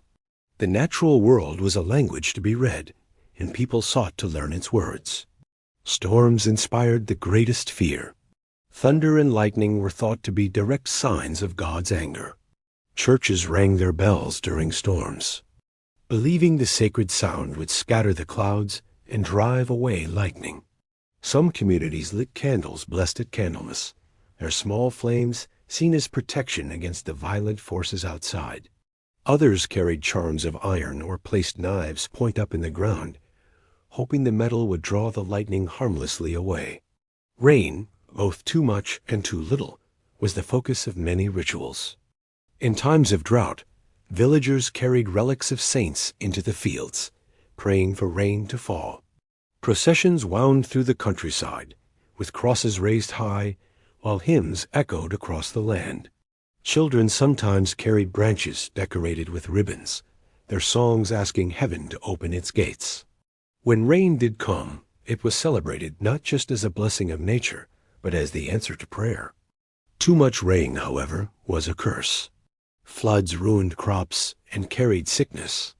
To drive away heavy rains, people burned herbs in their hearths, or even threw them into rivers to calm the waters. Some whispered old charms, blending Christian prayers with remnants of pagan belief. The balance of weather was delicate, and people tried in every way to keep it steady. Seasonal changes brought their own superstitions. On Midsummer's Eve, fires were lit on hills across Europe. These bonfires were more than celebration, they were protection. Flames were believed to strengthen the sun, driving away evil spirits that thrived in the long nights. People leapt through the fire or carried burning brands around their fields, ensuring fertility for the crops. Ashes from the fire were scattered in gardens or kept in homes as charms of blessing. At the opposite end of the year, winter carried its own rituals. The darkness of December was thought to be a dangerous time, when spirits and misfortune prowled more freely. To guard against this, greenery was brought into homes: holly, ivy, and evergreen branches, all carrying the promise of life even in the depth of winter. Feasts of Yule and Christmas combined Christian devotion with older traditions, weaving faith and superstition into one. Eclipses were among the most terrifying events. When the sun darkened in the middle of the day, or the moon turned blood red, people believed the heavens themselves were in turmoil.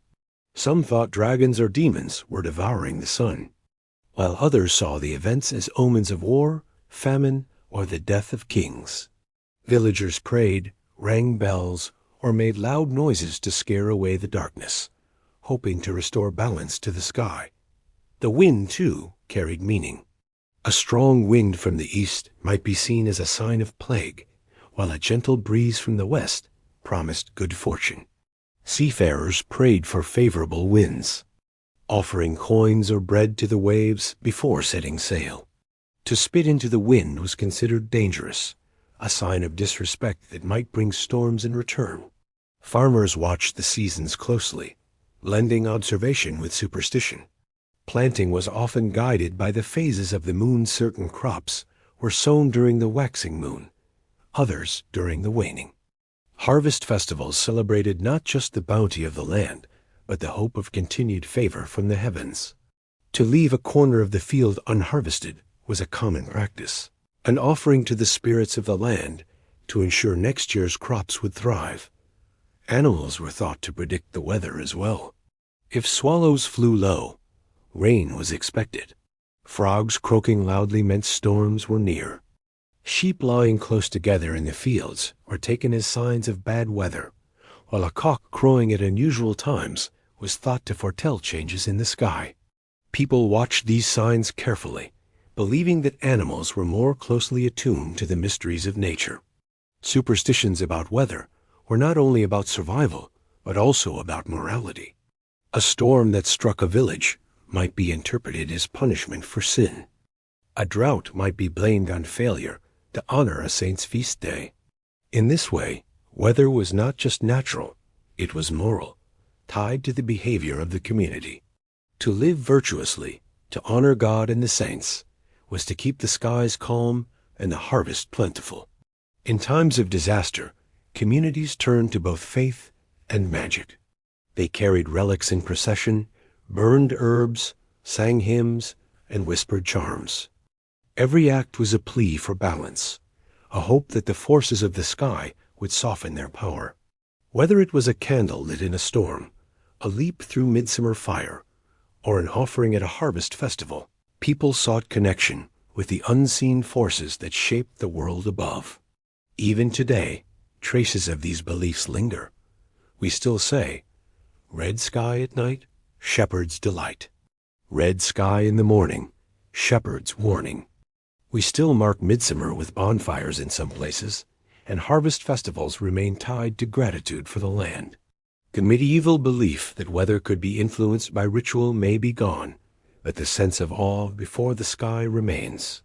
For those who lived centuries ago, however, the sky was alive with meaning. Every storm, every breeze, every flash of lightning was part of a great conversation between heaven and earth.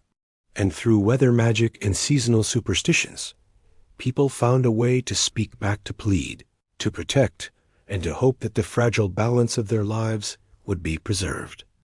Chapter 13. Courtly and knightly superstitions. When we picture the Middle Ages, we often imagine knights in gleaming armor, lords in their castles, and courts filled with pageantry. Yet even among the noble and the powerful, superstition wove its way through daily life. Kings might command armies, and knights might ride into battle with swords and shields. But both turned to omens, rituals, and charms to steady their hearts against the uncertainties of fate. For knights, battle was a place of danger, not only from swords and arrows, but from unseen forces. A knight preparing for combat often performed rituals of protection. Many made the sign of the cross before mounting their horses, whispering prayers to saints known for their martial strength. St. George, the dragon slayer, was a favorite patron, invoked for bravery and victory.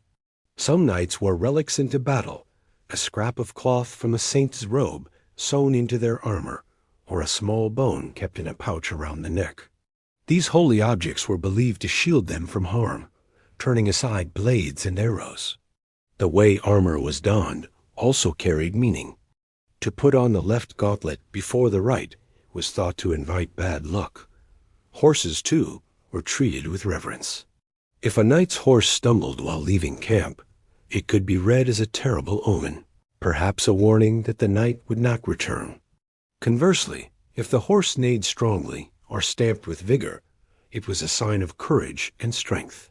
Tournaments, though less deadly than war, were also surrounded by superstition. A knight entering the lists might wear a token from a lady, a ribbon, a glove, or a small charm that was believed to bring luck. To lose the token was to risk defeat, for it was thought that the favor of love gave strength to the arm and steadiness to the heart. Some knights even whispered charms under their breath as they lowered their lances, blending gallantry with superstition. Kings and nobles, too, consulted omens. Before great battles, astrologers were often asked to cast charts of the heavens. If the stars aligned favorably, the army marched with confidence. If not, the campaign might be delayed. Even coronations were sometimes timed to coincide with auspicious moments in the heavens. Ensuring that a reign would begin under signs of blessing rather than danger, dreams were taken seriously at court. A king who dreamed of a broken crown or a falling star might see it as a warning of rebellion or betrayal. Advisors would be called to interpret the dream, blending scripture, folklore, and astrology to explain its meaning. To ignore such a message was unthinkable after all. Dreams were believed to be one of the ways God, or sometimes darker forces, spoke to the living. Superstitions reached into the rituals of hospitality and feasting. To spill wine at a royal table was considered a bad omen, one that might foreshadow quarrels or disaster. Bread was treated with care, even in noble halls, for to mishandle it was seen as an insult not only to God, but to fortune itself. At banquets, the seating arrangement could carry hidden meaning. To seat 13 at a table, echoing the Last Supper, was to court misfortune. Some kings and lords refused to allow that number of guests, quickly adding or subtracting one to break the unlucky count. In matters of love and marriage, superstition was never far away. Courtly romance, celebrated in poetry and song, often carried with it charms and omens.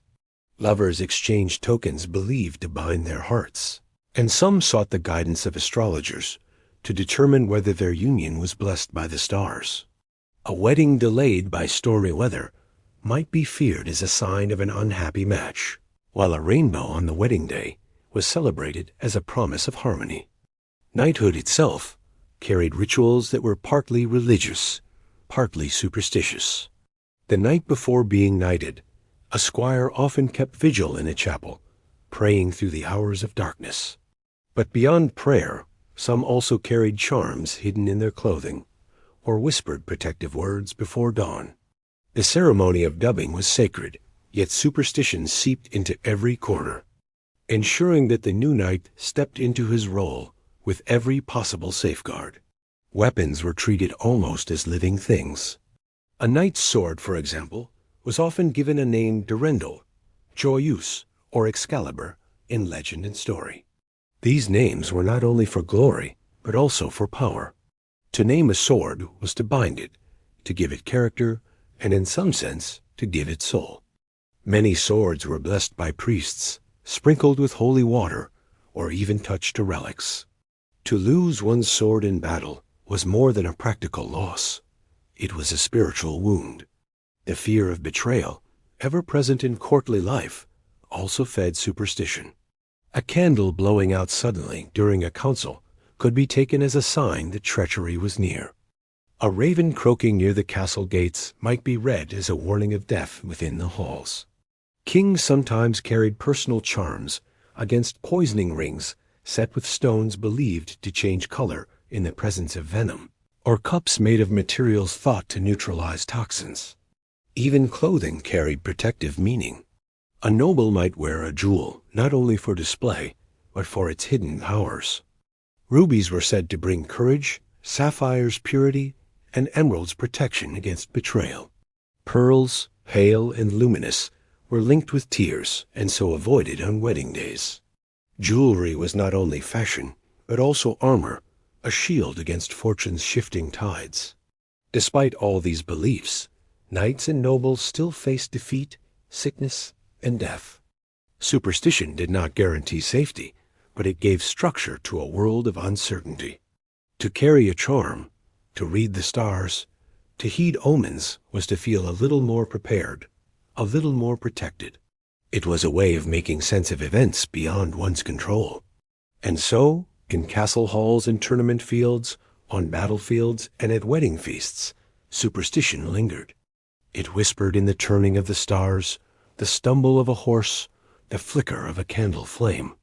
It gave comfort to the powerful just as much as to the poor, reminding all that fate was not entirely in human hands. For in the Middle Ages, even a knight in shining armor or a king on his throne could not face the world without some shield beyond steel charms, omens and superstitions that promised protection against the unseen. Chapter 14. Love, Marriage, and Fertility Charms in the Middle Ages. Love was never just a matter of the heart. It was a matter of fate, fortune, and often survival. Marriage joined families, secured land, and ensured the continuation of bloodlines. Children were both blessings and necessities, for they carried on names and provided hands to work the land. With so much at stake, it is little wonder that love, marriage, and fertility were surrounded by superstitions, charms, and rituals meant to guide fortune and protect families. Young men and women often turned to charms when searching for love. Some relied on herbs, such as basil, rosemary, or thyme, which were thought to attract affection when carried in a pouch or worn in the hair. Apples, symbols of desire, were sometimes cut in half and shared between lovers to bind their hearts together. One common practice was divination through dreams. A maiden might place bay leaves beneath her pillow on certain feast days, whispering a prayer to dream of her future husband. Others scattered crumbs of cake or bread on the windowsill, hoping that the spirit of their destined love would appear in the night. Dreams were taken seriously, for they were believed to reveal truths hidden from waking eyes. Knots also carried power. To tie a ribbon or cord in a special pattern and keep it close to the body was said to bind love to oneself. Lovers sometimes exchanged knotted tokens as pledges of devotion, believing the bond of the knot mirrored the bond of their affection. Even the way hair was braided could hold meaning, with plaits believed to carry charms of attraction. Courtship itself carried many rules. To spill wine during a first meeting was considered unlucky, as it foretold quarrels to come. Dropping a glove while speaking of marriage might end the conversation entirely, for it was thought to signal betrayal. Yet other signs brought hope. If a bird flew between two lovers walking together, it was read as a promise of future union. If rain fell gently on a couple, it was seen as a blessing, promising fertility and prosperity. Astrology often guided matters of love. Couples wondered whether their star signs were harmonious, and some families consulted astrologers before arranging matches. The movement of Venus, planet of love, was thought especially important. A marriage begun when Venus shone brightly was believed to thrive, while unions made under its shadow were feared to falter. Weddings were filled with protective customs. Brides often carried herbs like rosemary or myrtle in their bouquets, symbols of fidelity and fertility. The bridal veil, now seen as decoration, began as a protective charm to shield the bride from the evil eye and wandering spirits. Bells rang loudly during the ceremony, not only to celebrate but to drive away misfortune. The placement of rings was also surrounded by meaning. The ring, a circle without end, symbolized eternity. It was placed on the fourth finger of the left hand because it was believed that a vein ran directly from that finger to the heart, the vena amoris, or vein of love. To remove the ring lightly was frowned upon, for it risked breaking the bond. Food and drink were part of the ritual as well. Sharing bread at the wedding feast bound families together, while drinking from the same cup was thought to seal unity. Honey was often given to newlyweds, its sweetness symbolizing harmony and fertility. From this comes the tradition of the honeymoon, a time when couples were encouraged to drink honeyed mead to ensure love and children in their union. The desire for children meant fertility charms were taken seriously. Couples wore amulets of amber, coral, or shells to encourage conception. Some placed symbolic objects beneath their bed plows, seeds, or small carvings of animals to call upon the forces of nature. Herbs were used as well: fennel for protection, parsley for strength, and rue for safe childbirth. Certain times of the year were thought to be more favorable for conception. Spring, when the earth was renewing itself, was considered ideal. Marriages made during May were especially linked with fertility, though some regions avoided May weddings, fearing they might anger older spirits tied to the season. The cycle of the moon also guided couples, with waxing moons believed to favor growth and life. Pregnancy itself was surrounded by rituals of protection. Mothers wore charms against the evil eye, fearing envy could harm the unborn child. Bells, amulets, and herbs were kept close to the bed. To speak too much of a pregnancy before it was visible was considered dangerous, as it might draw the attention of witches or spirits. Even small gestures held meaning. To sweep under a bride's feet was unlucky, for it might sweep away her fertility. To break a plate at the wedding feast, however, was good fortune, symbolizing the breaking of old lives to make way for the new. Shoes carried meaning too. In some traditions, an old shoe was thrown after the departing couple to bring luck, while in others, tying shoes to the back of a cart symbolized fertility and abundance. Songs and blessings accompanied many of these rituals. At weddings, guests often sang verses wishing for children, prosperity, and long life. In villages, neighbors left small gifts, bread, salt, or coins on the doorstep of the newlyweds to guard against misfortune. Community participation was vital, for marriage was not only a private union, but a bond that tied families and villages together. The church blessed marriage as a holy sacrament, but it also tolerated many older customs. Priests performed the vows, but brides still wore charms, and families still consulted omens. The veil, the bells, the herbs, the feasting all were part of a tapestry that wove together faith and superstition. For medieval people, there was no clear line between them. Both worked together to ensure love was true, marriage was strong, and children would come. Even now, remnants of these beliefs remain. Brides still wear veils, carry flowers, and wear rings on the same finger. Guests still throw rice, confetti, or petals, echoes of ancient fertility offerings. The honeymoon still carries its name from honey and mead, though its purpose has shifted. Behind these customs lie centuries of superstition, whispered hopes that love, marriage, and fertility might be blessed by more than chance.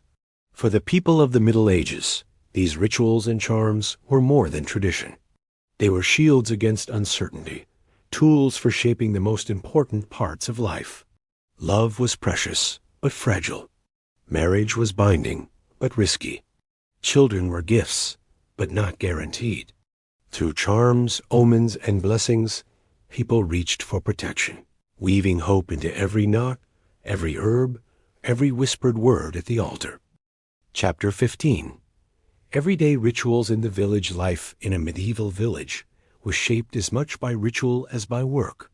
Fields needed tending, animals needed care, and bread had to be baked. But behind every action lay a pattern of customs and quiet superstitions. These were not grand ceremonies, like the processions of kings or the pilgrimages of nobles.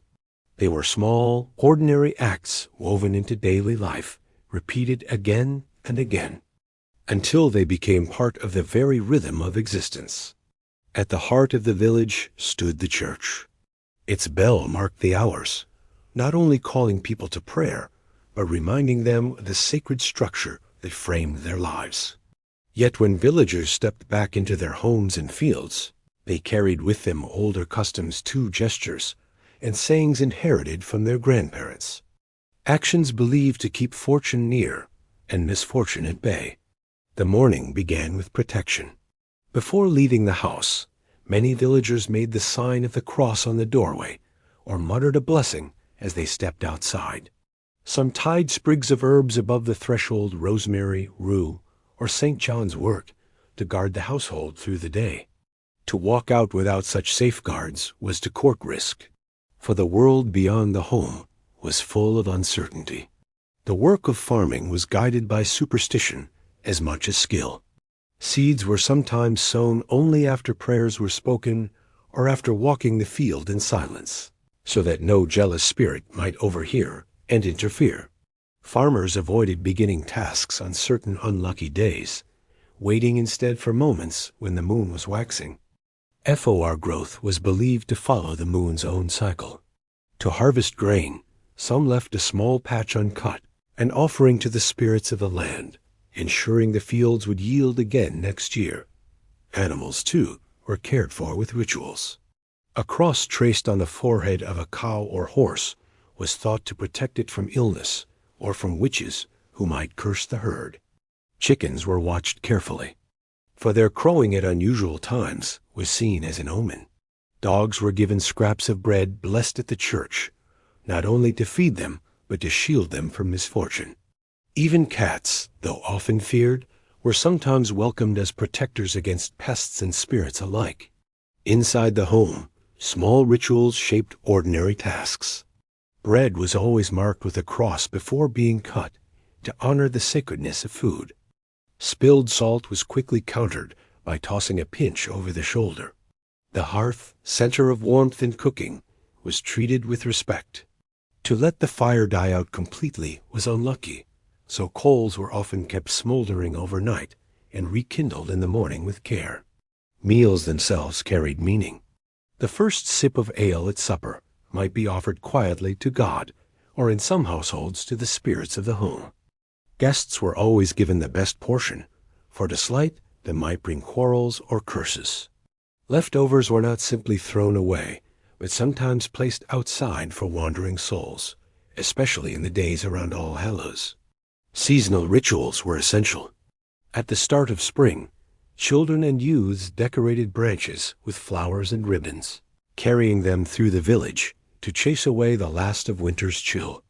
On Midsummer's night, bonfires were lit, and people leapt through the flames or carried burning brands around their homes and fields, ensuring health and fertility. Harvest brought its own traditions.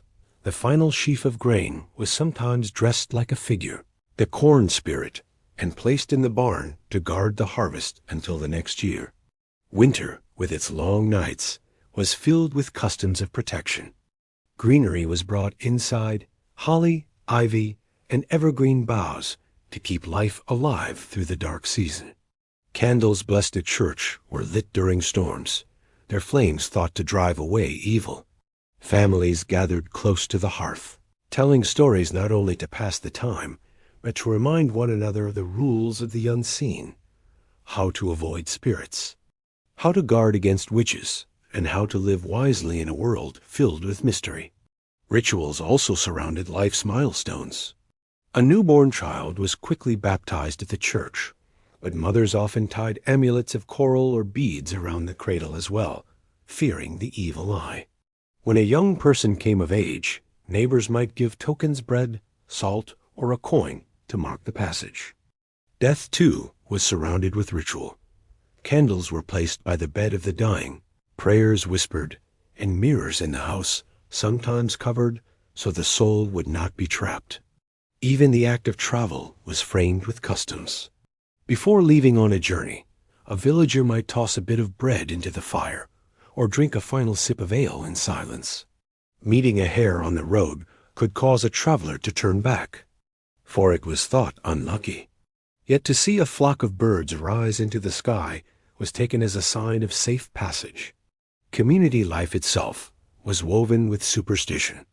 Disputes were sometimes settled not only by words, but by small rituals, swearing an oath while touching a relic, or sealing an agreement with a shared drink poured in a special way. Seasonal fairs and feasts carried games and traditions that had roots older than anyone could remember. Some tossed apple peels to see the initials of future spouses, while others leapt across fires to test their luck. These everyday rituals gave structure to life, transforming ordinary tasks into moments of meaning. They reminded people that the world was full of forces beyond their control, but not beyond their influence. A blessing, a gesture, a charm, these were ways of pushing back against uncertainty, of weaving hope into the fabric of the day. Though centuries have passed, echoes remain. We still knock on wood, toss salt over our shoulders, or light candles in times of trouble. We still gather in seasonal festivals, mark milestones with tokens, and seek comfort in small rituals. The medieval villagers, though far removed from us in time, would recognize these gestures, for they too lived in a world where daily life was made bearable by custom, ritual, and the quiet strength of superstition. For them, each day was not just a cycle of work, but a pattern of blessings, protections, and hopes. From sunrise to sunset, from earth to death, rituals shaped the rhythm of their lives, carrying them safely through the uncertainties of a world filled with both hardship and wonder. Chapter 16. Punishments and Trials by Superstition. Justice in the Middle Ages was not always determined by evidence or reason. It was often shaped by fear, faith, and superstition. When disputes arose, when crimes were suspected, or when guilt was uncertain, people sometimes turned not to law alone, but to rituals and ordeals that called upon higher powers. These trials by superstition were thought to reveal the truth, for human eyes could be deceived, but God, fate, or the unseen forces of the world would not lie. One of the most common practices was trial by ordeal. This was the belief that a person's innocence or guilt could be proven by subjecting them to a dangerous test and leaving the outcome in God's hands. If they survived unharmed, they were innocent. If they suffered, they were guilty. To modern minds, this may seem cruel and arbitrary, but to medieval people, it was a way of ensuring divine judgment guided human affairs. Ordeal by fire was one such test.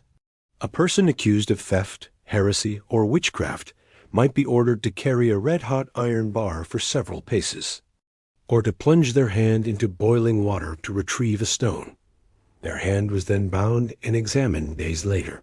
If it healed cleanly, God had protected them, and they were declared innocent. If the wound festered, it was taken as a sign of guilt. The pain itself was not the point. It was the healing that mattered, seen as heaven's verdict. Another common method was ordeal by water. A person might be thrown into a river or pond, bound by ropes. If they floated, it was believed that the water, symbol of purity, had rejected them, and they were guilty. If they sank, they were innocent, but often drowned in the process. Villagers sometimes watched these ordeals in silence, accepting the results not as cruelty, but as divine truth. In some regions, ordeals were less violent, but no less superstitious. A person might be made to swallow a piece of bread or cheese blessed by a priest. If they choked, it was taken as a sign of guilt. If they swallowed easily, they were innocent. This was known as the ordeal of the morsel, a quiet but powerful ritual that placed judgment in the hands of God. Animals occasionally played a role in trials. In certain cases, livestock were believed to carry the truth. A suspected thief might be forced to lead a donkey through a circle of villagers, with flour scattered on the ground. If the donkey stopped and refused to move, it was seen as proof of guilt, as though the animal itself had sensed the crime. Pigs, goats, and even insects appeared in local stories of justice, their behavior read as signs of innocence or guilt. Superstition shaped punishments as well as trials. Thieves were sometimes branded, not only to mark them, but to cleanse them with fire, burning away the sin. Those accused of sorcery or witchcraft were feared so deeply that even after death, their bodies might be treated with. Rituals staked, buried at crossroads, or burned to ensure their spirits could not return. To punish was not only to correct, but to protect the living from the lingering power of the guilty. Communities often gathered to witness these ordeals. It was not only about judging one person, it was about affirming that the village lived under divine order. To see someone survive an ordeal was to see God's mercy. To see them fail was to feel the certainty that justice had been served, not by human choice, but by higher design. These rituals bound communities together in shared belief, even when the outcomes were tragic. Superstitions also guided oaths. Swearing upon holy relics, the Bible, or even the bones of saints was common. To lie after touching such sacred objects was believed to bring instant curses, sickness, or damnation. Few dared to risk perjury when the cost was not only legal punishment, but eternal suffering. The weight of an oath was both spiritual and social, binding people with invisible chains of fear and reverence. Not all trials were official. In villages, suspicion often led to private acts of testing. If someone was thought to be a witch, their butter might be tested. If it refused to churn, it proved witchcraft. If illness struck after a neighbor's visit, it was taken as a sign of a curse. These informal trials, though less dramatic than ordeals of fire and water, carried equal weight in shaping reputations and fates. The blending of faith and superstition made these practices powerful. Priests blessed the iron, the water, or the bread, ensuring that God's will was present in the ordeal. Communities prayed before and after, seeking confirmation that the outcome was just. Even when the church later sought to curb some of these practices, the memory of them lingered, for they spoke to the deep human need for certainty in a world of uncertainty. Behind these trials lay both fear and hope.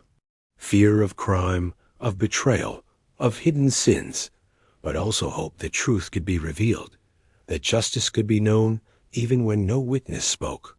In a time when law was fragile and evidence hard to gather, superstition filled the gaps. It was not seen as irrational, but as the fairest way of letting heaven decide. Though such ordeals may seem harsh to us now, they reflect the medieval belief that the world was charged with divine presence. Fire, water, bread, and even animals were not neutral things. They were channels through which God and fate spoke. To test someone with them was to invite the higher powers to reveal the truth. Even today, faint echoes remain. We speak of trial by fire or trial by ordeal without thinking of their origins. We still place hands on holy books in courts, swearing to tell the truth. These fragments remind us that the medieval belief in divine justice has not entirely disappeared. For the people of the Middle Ages, punishments and trials by superstition were more than justice. They were reassurance. They told villagers that God watched, that no crime could hide forever, and that the truth, however frightening, would be brought to light. In a world filled with shadows, these rituals offered a fragile but powerful sense of order. Chapter 17. The blending of pagan and Christian. Beliefs. The Middle Ages are often remembered as a time when the Christian church dominated every corner of life. Bells rang across the countryside, monasteries rose from quiet valleys, and every village revolved around its parish church. Yet beneath this powerful presence, older beliefs never fully disappeared. Ancient customs, rooted in the land and the cycles of nature, continued to shape the lives of ordinary people. Instead of vanishing, these pagan traditions blended with Christian teaching, creating a unique fabric of superstition, faith, and ritual that guided medieval life. When Christianity first spread across Europe, it did not erase the older ways overnight. Villagers who had long honored sacred groves, rivers, and stones did not suddenly abandon their reverence for them. Instead, the Church often reshaped these places into Christian holy sites. Springs once thought to be home to spirits were blessed and rededicated to saints. Groves where offerings had been left became the grounds for chapels. The old sacred places remained, but their meanings were transformed, layered with Christian significance, while still carrying echoes of their past. Seasonal festivals show this blending most clearly. The great feast of Christmas, celebrating the birth of Christ, came to rest upon the time of midwinter, when people had long marked the return of the sun. The greenery brought into homes holly, ivy, and evergreen branches was both a Christian symbol of eternal life and a continuation of pagan customs that celebrated nature as resilience. The lighting of candles and fires in the dark of December was both devotion to Christ and an older plea for light against the long night. Midsummer, too, carried this duality. The feast of St. John the Baptist fell close to the summer solstice, a time when fires had been lit on hilltops for generations. Villagers continued the tradition, now dedicating the flames to the saint, while still leaping through them for fertility, health, and protection. In this way, the Church allowed people to keep their cherished customs while giving them a Christian frame. Even the rhythms of farming blended both worlds. Offerings once made to spirits of the fields were now made to saints. At harvest, the final sheaf of grain might be decorated and kept in the barn, echoing pagan rituals to honor the spirit of the crops. Yet it was often blessed in the name of a saint or carried into church. Old gestures of gratitude to the land became folded into Christian prayers. The figure of the saint himself often took on qualities once associated with older deities. Saint Bridget in Ireland, for example, bore striking resemblance to the pagan goddess Bridget, who had been tied to fertility, healing, and poetry. Rather than erase her, the Church absorbed her, transforming her into a beloved Christian figure, while allowing her associations with hearth, home, and growth to continue. This pattern repeated across Europe. Saints became the guardians of wells, fields, and animals, roles once held by older gods and spirits. The calendar of the year reflected this blending. Candlemas in February carried echoes of ancient celebrations of returning light. May Day, once devoted to fertility and the blossoming of the land, continued with dances, greenery, and games, now loosely tied to Christian festivals. All Hallows' Eve, the night before the Feast of All Saints, preserved older beliefs about spirits walking abroad at the turning of the seasons. People lit candles, left food at doorways, and prayed for protection, mixing prayers for Christian souls with fear of older, restless presences. Superstitions about the natural world also carried traces of both traditions. Stones marked with strange shapes or trees standing alone in fields were treated with caution. Some said they were places where fairies gathered, others that saints had once preached there. Wells and springs were visited not only for water, but for healing and blessing. People tied rags to nearby trees, whispered prayers, and left coins, unsure whether they were appealing to spirits or saints, or perhaps to both. Charms and rituals often carried the same dual identity. An herb might be gathered with a whispered Christian prayer, but the act of gathering at dawn, facing east, belonged to older patterns of belief. Amulets bore crosses, but were tied with knots whose patterns predated Christianity. Words of healing often blended the name of Christ with older incantations, recited 3 times because 3 was holy in both Christian and pagan thought. This blending was not simply tolerated, it was often encouraged. The Church understood that it was easier to transform than to destroy. By reshaping customs, by baptizing wells and blessing fires, by naming festivals after saints, the Church allowed people to keep their rhythms while slowly drawing them into the Christian fold. The result was not pure Christianity or pure paganism, but a living mixture, one that gave villagers comfort, continuity, and a sense that their old ways still held power, now made holy. Of course, tensions remained.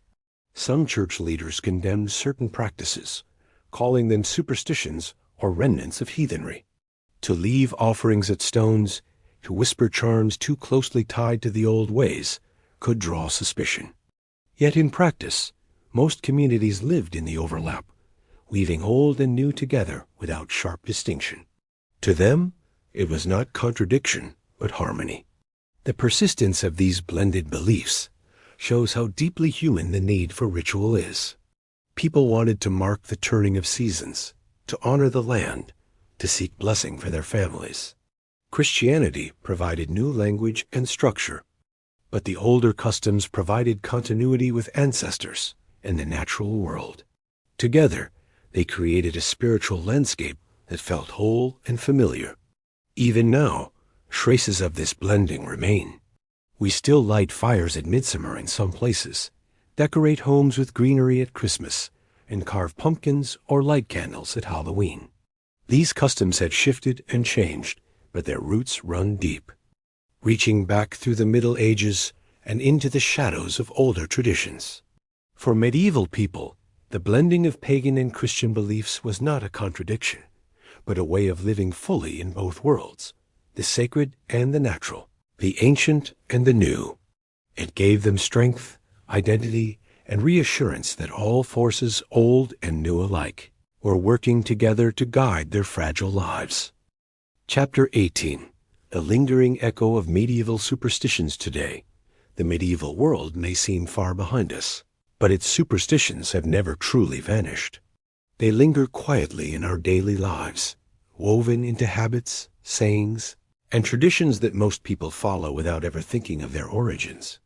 Though centuries have passed, and science has explained much of what once puzzled the human mind, echoes of medieval belief still surround us, comforting, warning, and shaping the way we move through the world. Consider the simple act of knocking on wood. Many of us do it without hesitation, as if to secure a bit of luck after speaking a hopeful thought. This habit stretches back to the belief that spirits, fair or foul, lived within trees. By touching wood, people once sought to call on protective forces, or perhaps to distract malevolent ones. What was once a charm of the village has become a casual gesture, but the heart of the superstition remains unchanged. A way of shielding ourselves from misfortune with a tap of the hand. Spilling salt is another. In medieval homes, salt was precious, tied to purity, protection, and survival. To waste it was dangerous, and so spilling it was seen as a bad omen. The act of tossing a pinch over the shoulder was a counterspell, blinding the devil said to wait behind. Even today, many still perform this little ritual, though few could say why. It is a fragment of medieval fear, softened into habit. Numbers, too, carry the weight of the past. 13 remains unlucky, a shadow of the medieval belief that to seat 13 at a table was to invite betrayal and death, recalling the Last Supper. The number 3, by contrast, remains lucky, bound to the Christian Trinity, but also to older traditions that saw power in repetition. We still repeat things 3 times for emphasis, echoing the rhythm of prayers and charms whispered in cottages long ago. Superstitions around animals have endured as well. A black cat crossing one's path is still seen by many as unlucky, though in some places it is thought to bring good fortune. To hear an owl call at night can still unsettle, reminding us of its medieval role as a herald of death. Horseshoes continue to hang above doorways, iron curves meant to trap evil spirits before they cross the threshold. These customs, though often playful now, once carried deep weight as shields against danger. Seasonal rituals are among the strongest echoes. At Christmas, we still bring greenery indoors, holly, ivy, evergreens. Customs that began as pagan charms were reshaped by Christianity and lived on through medieval homes. At midsummer, bonfires are still lit in parts of Europe, the same flames that once guarded villages against wandering spirits. Halloween itself, with its costumes, candles, and offerings, is rooted in medieval All Hallows Eve, a night when people believed the dead walked abroad. Our carved pumpkins and sweet treats are new faces for very old fears. Weddings, too, carry traces of medieval superstition. Brides still wear veils, once meant to protect against the evil eye. Guests still shower couples with rice or confetti, echoes of fertility offerings. The ring remains on the same finger, believed to be linked directly to the heart. Even the honeymoon, its name born of honeyed mead given to newlyweds, lives on, transformed, but still carrying the sweetness of ancient blessing. The evil eye itself has never disappeared. Across cultures, charms in the shape of an eye blue beads, amulets, and jewelry are still worn to guard against envy. Parents still caution against praising children too strongly, a softened echo of the fear that jealousy could draw harm. Though we may speak of it less often, the idea that envy carries power has proven too deeply human to fade. Even our language holds remnants of medieval belief. We say someone is under a spell, haunted, or jinxed, without realizing these words are fragments of old fears. We speak of luck as though it were a force that can shift, twist, and bless or curse, just as villagers once spoke of fortune in their cottages and fields. The way we talk about chance is steeped in superstition, passed down through centuries. Perhaps the most enduring echo lies not in specific customs, but in the comfort superstition brings. Medieval people lived in a world of uncertainty, illness, famine, storms, and war. Superstitions gave them a sense of control, a way to act against the unknown. Though our lives have changed, uncertainty has not left us. We still reach for lucky charms, repeat small rituals, or whisper hopeful words into the air. We still long for comfort against the unpredictable. In this way, superstition is less about belief in magic and more about being human. It is a way of weaving meaning into life, of softening fear with ritual, of making the unseen feel a little less threatening. Medieval people carried amulets, whispered prayers, and read omens.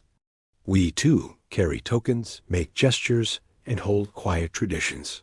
The form has changed, but the impulse remains.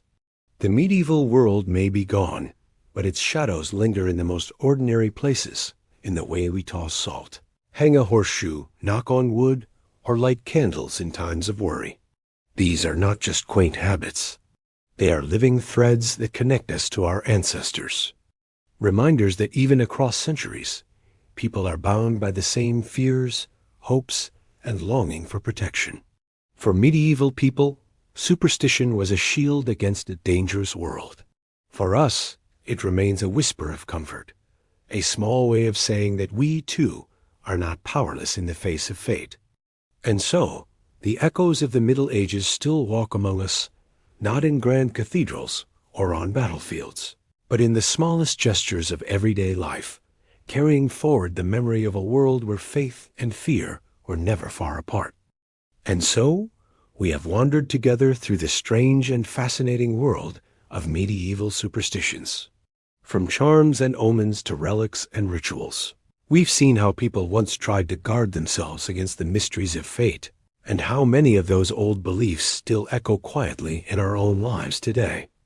If you've stayed with me until now, perhaps your eyes are growing heavy and your thoughts are drifting toward dreams.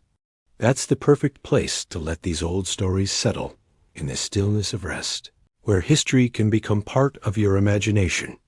Before you drift off completely, I'll gently remind you, if you enjoyed this journey, please subscribe to the channel, History for Sleep.